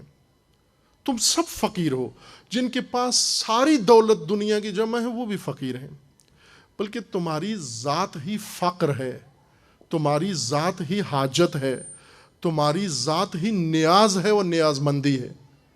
تم ہو ہی نیاز مندی۔ یوں نہیں ہے کہ دو چیزیں ہیں تمہارے اندر، تمہاری ایک ذات ہے اور اس ذات کے اندر صفت ہے نیاز مندی، بلکہ تمہاری ذات ہی نیاز مندی ہے، تم سراپا نیاز مندی ہو۔ اب توجہ کریں اپنے حالات کے اوپر۔ کوئی حالت کسی کی بھی، اس مجلس میں کوئی بیٹھا ہو گواہی دے دے، پوری دنیا میں کوئی شخص گواہی دے دے، کوئی مومن یا غیر مومن گواہی دے دے، جن کے پاس بہت کچھ ہے، اتنا کچھ ہے کہ ان کے حساب سے باہر ہے، ایسی دولت و ثروت ہے ان کے پاس، اس سب کچھ ہونے کے بعد بھی آیا نیاز مندی، نیاز کا احساس ختم ہو گیا ان کے اندر، ضرورت مندی کا احساس ختم ہو گیا ہے؟ یعنی اب انہیں کسی چیز کی ضرورت نہیں ہے، کسی چیز کے حصول کے لیے کچھ بھی نہیں کر رہے، پھر بھی کسی کی تلاش میں ہے، ساری دنیا کی ثروت سمیٹ کر پھر بھی کسی کی تلاش میں ہے۔ یہ اس وجہ سے ہے کہ جو سمیٹا ہے، پہلے گمان یہ تھا کہ اس کی ضرورت ہے، اس کی نیاز مند ہوں میں، اس کا حاجت مند ہوں میں اس کا محتاج ہوں، جب یہ آ جائے گا تو میری حاجت ختم ہو جائے گی، اس کے آ جانے کے بعد 10 حاجات اور پوری ہو جاتی ہیں، بڑھ جاتی ہیں، پھر ان کے لیے کوشش کرتا ہے، اور ان حاجات کا جن کے بارے میں گمان تھا کہ یہ ان چیزوں کی حاجت ہے، جب وہ حاصل ہو جاتی ہیں تو سمجھتے 100 اور بڑھ جاتی ہیں اس کی حاجات۔ یہ حاجات انسان کی ختم نہیں ہوں گی، چونکہ انسان کی ذات میں حاجت مندی اور نیاز مندی ہے، اور ساری دنیا، ساری کائنات بھی دے دی جائے، احساس نیاز مندی ختم نہیں ہوگا، صرف ایک جگہ سے نیاز مندی ختم ہوگی، اور وہ اس وقت ہے کہ جب بے نیاز سے جا کر متصل ہو جائے، جب بے نیاز سے جا کر مل جائے۔ نیاز مندی سے ختم نہیں ہوتی، حاجت مندی سے ختم نہیں ہوتی۔ اگر ایک حاجت مند ہاتھ تھام لے دوسرے حاجت مند کا، دوسرا حاجت مند ہاتھ تھام لے تیسرے حاجت مند کا، جیسے ڈوبتے ہوئے، اگر ڈوبتے ہوئے 100 آدمی ہوں اور یہ سب ایک دوسرے کا ہاتھ تھام لیں، یہ 100 کے 100 ایک دوسرے کو نجات نہیں دے سکتے، چونکہ سارے غریق ہیں۔ ڈوبتے ہوئے نے ڈوبتے ہوئے کا ہاتھ تھام لیا ہے، اگر 1000 بھی ہوں تو بھی ایک دوسرے کو نجات نہیں دے سکتے۔ کب نجات ملے گی ان کو؟ کہ ڈوبتے ہوئے ایک نجات یافتہ کا ہاتھ تھام لیں. اپنا ہاتھ کسی نجات یافتہ کے ہاتھ میں دے دیں، اس وقت ان کو نجات مل جائے گی. ڈوبتے ہوئے کا سہارا لیں، کبھی بھی نجات نہیں ملے گی. کسی نجات یافتہ کے ہاتھ میں. اللہ کی ذات غنی ہے. اللہ هو الغنی، بے نیاز ہے. اللہ الصمد، اللہ بے نیاز ہے. اللہ کے اندر کوئی کمی نہیں ہے، کوئی نیاز مندی نہیں ہے، کوئی حاجت مندی نہیں ہے، کوئی ضرورت مندی نہیں ہے. غنی عن العالمین ہے، ہر چیز سے بے نیاز. نیاز اس وقت تسکین پاتی ہے جب بے نیاز سے متصل ہو جائے.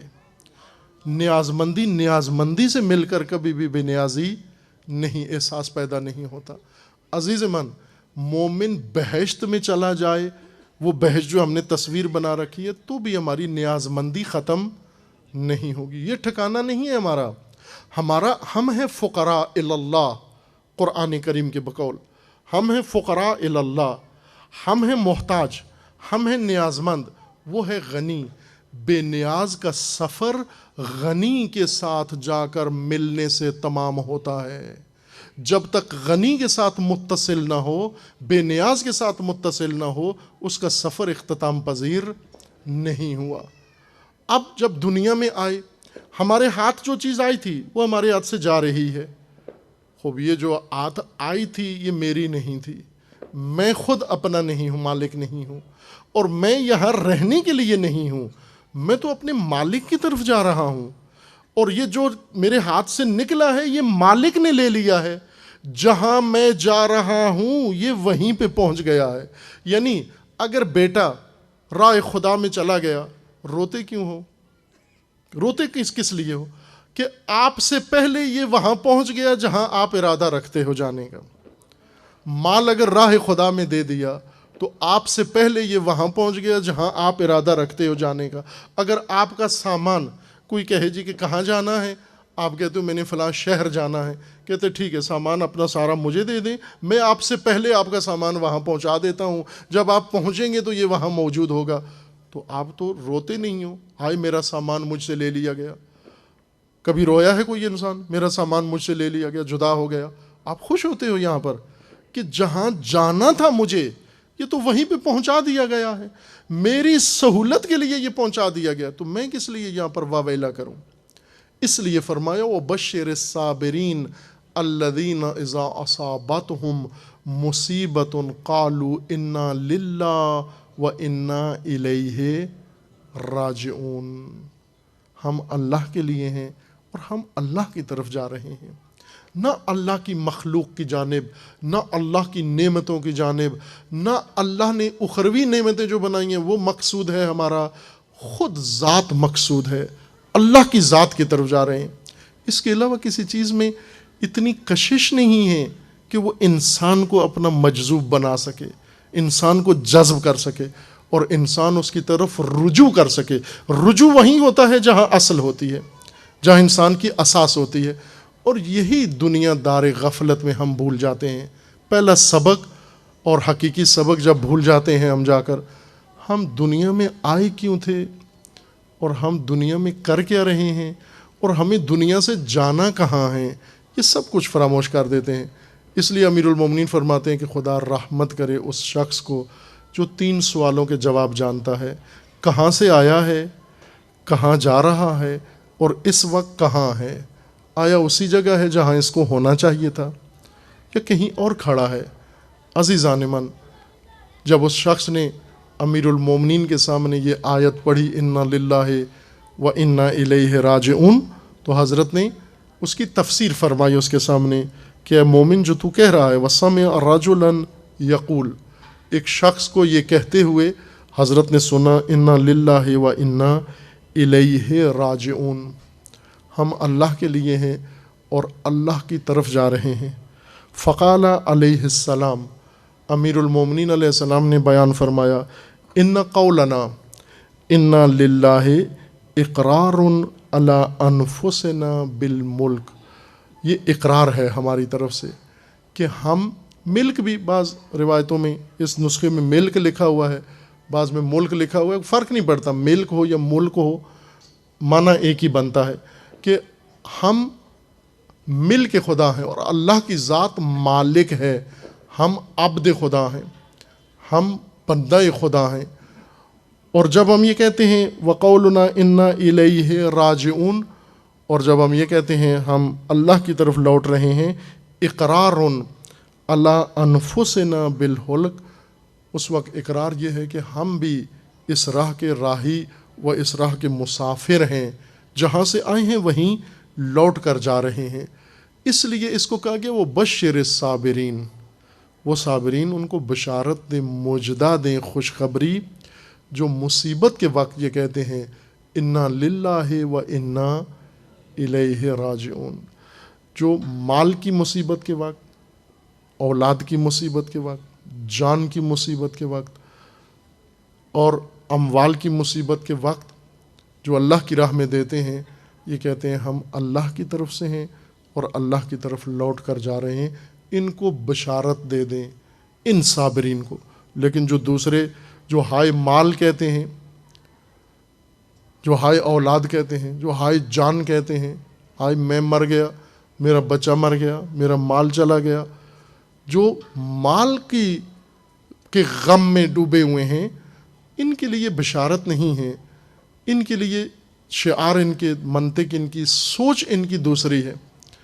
عزیزان، یہ یوں نہیں کہ امیر المومنین نے فقط یہ تفسیر لسانی فرما دی ہے، یہ تفسیر عمل سے بھی امیر المومنین نے یہی تفسیر فرمائی۔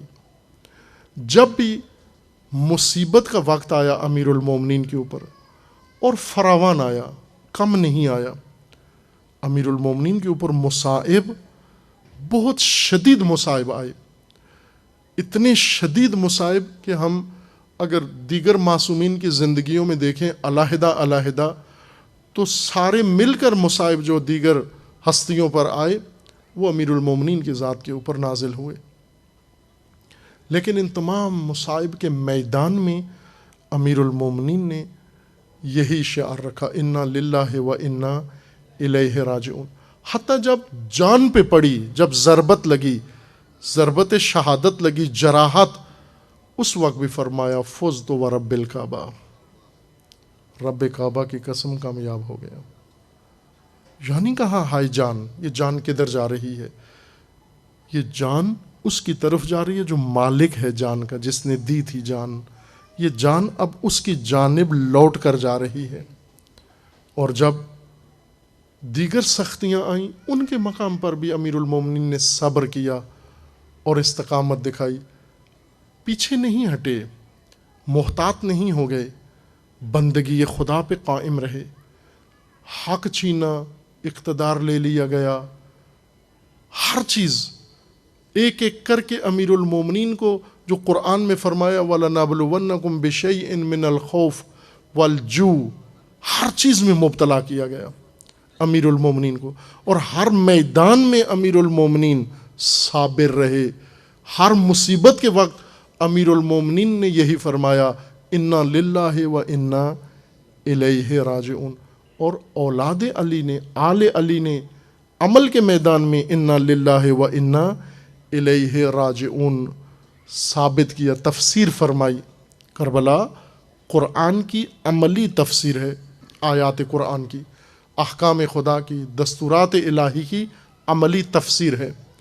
ایک آیت جس کی قرآن کی آیت کی جس کی تفسیر ہے وہ انا للہ و انا الیہ راجعون ہے، کہ جب باقی بھی اپنے آپ کو مومن، مسلمان، اللہ پر یقین رکھنے والا کہتے ہیں، اور خداوند تبارک و تعالیٰ نے آزمائش میں ڈالا وَلَنَبْلُوَنَّكُمْ، یہ آزمائش ہماری طرف سے ہے، یہ ہم نے میدان فراہم کیا ہے، ہم آپ کو بھوک، پیاس، خوف، خطر، نقص انفس، ثمرات و اموال میں ہم آپ کو ڈال رہے ہیں، اور جب آپ اس میدان میں پہنچتے ہیں تو پھر بشارت ہے ان کے لیے جو اس مصیبت میں کہتے ہیں انا للہ و انا الیہ راجعون۔ اور سید الشہداء علیہ السلام نے ایسے ہی کربلا کے ہر قدم پر اسی آیت پر عمل کیا، انا للہ و انا الیہ راجعون۔ جب مدینہ چھوڑا، آبائی شہر چھوڑا، اپنا دیار و وطن چھوڑا، اپنا مال و منال چھوڑا، اپنی جائیداد چھوڑی، سب کچھ چھوڑی، آسانی سے چھوڑ دی، کوئی سختی نہیں محسوس کی۔ کیوں؟ انا للہ و انا الیہ راجعون۔ لیکن دوسروں کو مشکل پیش آ رہی تھی، دوسرے سید الشہداء کو روک رہے تھے کہ آپ بھی مت جائیے، انہیں بھی لے کر نہ جائیے، حتیٰ قریب ترین ہمدرد و خیرخواہ روک رہے تھے۔ بعض بہت مقدس ہستیوں نے سید الشہداء علیہ السلام کو یہ مشورہ دیا کہ آپ ان بیویوں کو لے کر نہ جائیں۔ وہاں بھی سید الشہداء علیہ السلام نے جواب دیا کہ یہ ابتلا اللہ کی طرف سے ہے، اور ابتلا کے میدان میں انسان اولاد بچاتا نہیں ہے، انسان مال بچاتا نہیں ہے، انسان جان بچاتا نہیں ہے، بلکہ پیش کر کے طبق میں رکھ کر، ہتھیلی پہ رکھ کر سر، اور وہاں پر کہتا ہے انا للہ و انا الیہ راجعون۔ یہ سب خدا کا ہے اور ہم سب خدا کی طرف لوٹ کر جا رہے ہیں۔ جو نہیں گئے کربلا، یہیں پر اللہ تعالیٰ کا فرمان ہے کہ ابتلا کے وقت مومن اور غیر مومن کا فرق نظر آئے گا۔ یہ تمہیز کا میدان ہے، یہ نکھارنے کا میدان ہے کہ جب مومن اور غیر مومن جدا ہو جاتا ہے۔ اب وہ جو زبان کے مومن تھے، الدین لائق علی السنتہم الناس عبید الدنیا، جو اللہ کے بندے نہیں ہیں، دنیا کے بندے ہیں، عباد اللہ کربلا میں پہنچ جاتے ہیں اس نعرے کے ساتھ انا للہ و انا الیہ راجعون۔ اور عبید الدنیا، وہ دنیا کے بندے اپنے شہروں کے اندر ہیں، جانیں بھی بچا لیں، مال بھی بچا لیا، اس گمان کے ساتھ کہ ہم بھی باقی رہیں گے اور لطف اندوز ہوں گے۔ اور یہیں پہ فرق نظر آ جاتا ہے عبید الدنیا اور عبداللہ میں۔ جو بندہ خدا ہے، بندہ خدا اللہ کی ساری متاع لے کر آزمائش کے میدان میں آ جاتا ہے، اور عبید الدنیا ہر چیز بچا کر اور ہر چیز گلے لگا کر اس گمان کے ساتھ کہ ہم ان سے لطف اندوز ہو گئے گھروں میں بیٹھے رہتے ہیں۔ لیکن ساری دنیا نے دیکھ لیا کہ عباد اللہ نے اور عبداللہ نے اور ابی عبداللہ نے جو کچھ خدا کی راہ میں پیش کر دیا، یہ بشارت کا میدان تھا۔ وَبَشِّرِ الصَّابِرِينَ الَّذِينَ اِذَا أَصَابَتْهُمْ مُصِيبَةٌ قَالُوا إِنَّا لِلَّهِ وَإِنَّا إِلَيْهِ راجعون۔ باقی اداکاری ہے ساری کہ ہر چیز بچا کر، ہر چیز گلے لگا کے مدینے والا مدینہ بیٹھا رہے، مکے والا مکہ بیٹھا رہے، کوفہ والا کوفہ بیٹھا رہے، بصرے والا بصرہ بیٹھا رہے، ہر ایک اپنے شہر کے اندر، اپنی اولاد کے اندر، اپنے گھروں کے اندر بیٹھ کر، اور فقط چند جملے خیر کے سید الشہداء کے ساتھ تبادلہ ہمدردی کے کر کے وہ یہ سمجھے کہ ہم نے میدان امتحان میں سرخرو اللہ کا امتحان پاس کر دیا ہے۔ اللہ کے امتحان میں ناکامی کا مطلب صرف یہی نہیں کہ بہشت کا ثواب کم ہو جائے گا یا کچھ نعمتیں چھن جائیں گی، نہ عزیز من، اللہ کے امتحان میں ناکامی کا مطلب یہ ہے کہ تو اب خدا سے، جو اپنے آپ کو خدا کا نہیں سمجھتا اور خدا کی طرف رجوع نہیں کر رہا، تو عبد دنیا ہے، تیرا انجام دنیا کے ساتھ ہوگا۔ یہ دنیا تیرے ساتھ جائے گی، یہ دنیا مجسم ہوگی، یہ دنیا عذاب بنے گی، یہ دنیا ڈسے گی، اس دنیا سے تو پناہ مانگے گا اور پھر اس سے نجات پیدا نہیں کر سکتا۔ اگر دنیا میں خدا کی خاطر نہ چھوڑا، آخرت میں دنیا سے پناہ مانگے گا، یہی جہنم بنے گی، یہی عذاب بنے گی، یہی تعلقات، یہی اولاد، یہی اموال، یہی وسائل، یہی جان، یہی مال، یہی متاع، یہ سب کچھ عذاب بنے گا، اور تو پناہ مانگے گا، خدا سے کہے گا کہ پروردگار ان سے نجات دے دے۔ لیکن پروردگار کا جواب ہوگا کہ تو ان کے لیے تھا، یہ تیرے لیے تھے، تو اس کا بندہ تھا، اب اسی کے ساتھ محشور ہوگا۔ لیکن جو عبد خدا ہے، جو انا للہ و انا الیہ راجعون ہے، وہ یوں نہیں کہ بہشت میں جانا اس کے لیے اعزاز ہے، بلکہ بہشت کے لیے اعزاز ہے کہ یہ بہشت کے اندر ہے، اور اس کا اعزاز یہ ہے کہ یہ اپنے پروردگار کی بارگاہ میں ہے۔ اب یہ جملہ سید الشہداء کا ہر شہادت پہ تکرار ہوتا ہے، ہر شہید کی جب خبر ملتی ہے انا للہ و انا الیہ راجعون، جب بیٹا آتا ہے شہادت کی اذن مانگنے کے لیے، کوئی اہتمام نہیں کیا، کوئی جملہ نہیں فرمایا. یہ سب خطباء اور ذاکرین اس کو اپنی طرف سے گھڑ کے بیان کرتے ہیں کہ سید الشہداء علیہ السلام نے حضرت علی اکبر کے روانگی کے وقت یہ افعالت کی، یہ کیفیت کی. نہ عزیز من، تمام شہداء کو میدان میں جاتے ہوئے حضرت نے یہ نصیحت وصیت کی کہ اگر آپ نہ جاؤ میدان میں، آپ پر لازم نہیں ہے، آپ اس میدان کو چھوڑنا چاہو چھوڑ سکتے ہو. صرف ایک جوان کو نہیں کہا کہ اگر جانا چاہتے ہو تو چلے جاؤ، بلکہ جس جوان کو پہلے استیزان پر اذن دے دیا وہ حضرت علی اکبر ہیں. جب حضرت علی اکبر اجازت لینے کے لیے آئے کہ مجھے جہاد کے لیے جانا ہے، سید الشہداء علیہ السلام نے بسم اللہ کہا، روانہ کیا، شبیہ رسول کو اپنے ہاتھ سے تیار کر کے روانہ کیا.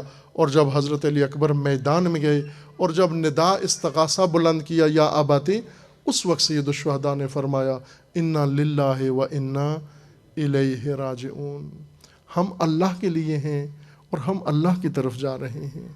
اور یہ قربانی، یہ نقص اولاد، یہ نقص ثمرات، یہ اللہ کے لیے ہے، یہ مل کے خدا ہے، میں بھی خدا کی طرف جا رہا ہوں. اور آخری جملے جو خود سید الشہداء علیہ السلام نے زیر خنجر ادا کیے، وہ بھی جملے یہی تھے، لا الہ الا انت لا شریک لک رضن برضاک و تسلیما لامرک. اے پروردگار، تو معبود ہے، تیرے علاوہ کوئی معبود نہیں ہے، ہم تیرے لیے ہیں، ہم تیری بارگاہ میں آ گئے ہیں.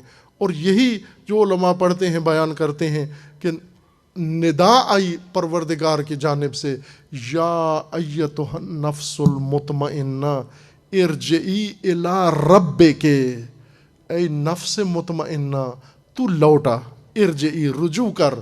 جو کہہ رہا تھا انا الیہ راجعون، اے نفس مطمئنہ تو لوٹا، ارجعی الی ربک وادخلی فی عبادی وادخلی جنتی. اللہ لعنۃ اللہ علی الظالمین فسیعلم الذین ظلموا ای منقلب ینقلبون. اللہم بحق اسمک العظیم الاعظم الاعز الاجل الاکرم، یا اللہ یا اللہ یا اللہ یا اللہ یا اللہ یا اللہ یا اللہ یا اللہ یا اللہ یا اللہ. خدا بندہ بحق اسماء حسنہ خود، بحق اولیاء، بحق انبیاء، بحق رسول اللہ، بحق ذریت رسول اللہ، بحق سید الشہداء، بحق شہداء کربلا، پروردگارہ امت اسلامیہ کو ظلم و ستم سے نجات عطا فرما، امت اسلامیہ کو فتنوں سے رہائی عطا فرما. وہ تمام مظلومین جو ظالم ستمگر حکومتوں کے ظلم میں مبتلا ہیں، پروردگارہ بحق اہل البیت، خدا بندہ ان مظلومین کو ان ظالمین سے نجات عطا فرما، ان ظالمین کو ظلم سمیت نیست و نابود فرما.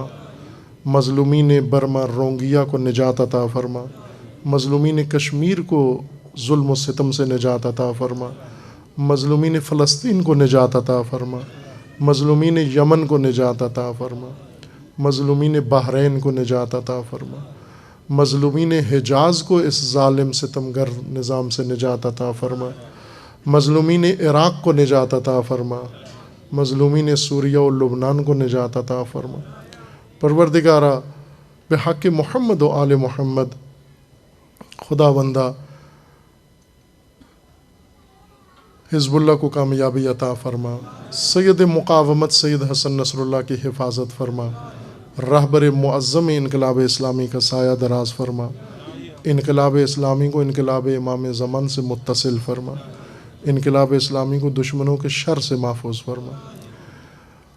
مملکت پاکستان کی حفاظت فرما، اس ملک کو اندرونی بیرونی دشمنوں کے شر سے محفوظ فرما، اس ملک کے ساتھ خیانت کرنے والوں کو رسوا فرما. خدا بندہ اس مملکت کے اندر امن و امان قائم فرما، دہشت گردی، فرقہ واریت، فتنہ، فساد اور نفاق پھیلانے والوں کو محو فرما، ان کے حامیوں اور بانیوں کو رسوا فرما. خدا بندہ بحق محمد و آل محمد، پیروان امیر المومنین، عزاداران سید الشہداء جہاں کہیں بھی ہیں، بالخصوص حجاز میں، یمن میں، بحرین میں، عراق میں، سوریہ میں، لبنان میں، عراق میں، نائجیریا میں، کشمیر میں و بالاخص پاکستان میں سب کے عزت و مال و جان و ناموس کی حفاظت فرما۔ اپنے ولی حق ولی اللہ العظم اجل اللہ تعالی فرج و شریف کا جلد از جلد ظہور فرما۔ ہمیں حضرت کے اعوان و انصار میں سے ہونے کی توفیق عطا فرما۔ تمام مرحومین کے لیے، بالخصوص حاضرین مجلس، بانیان مجلس کے مرحومین کے لیے، شہداء اسلام و بالاخص امام شہداء حضرت امام خمینی رضوان اللہ تعالیٰ علیہ کے لیے سورہ فاتحہ۔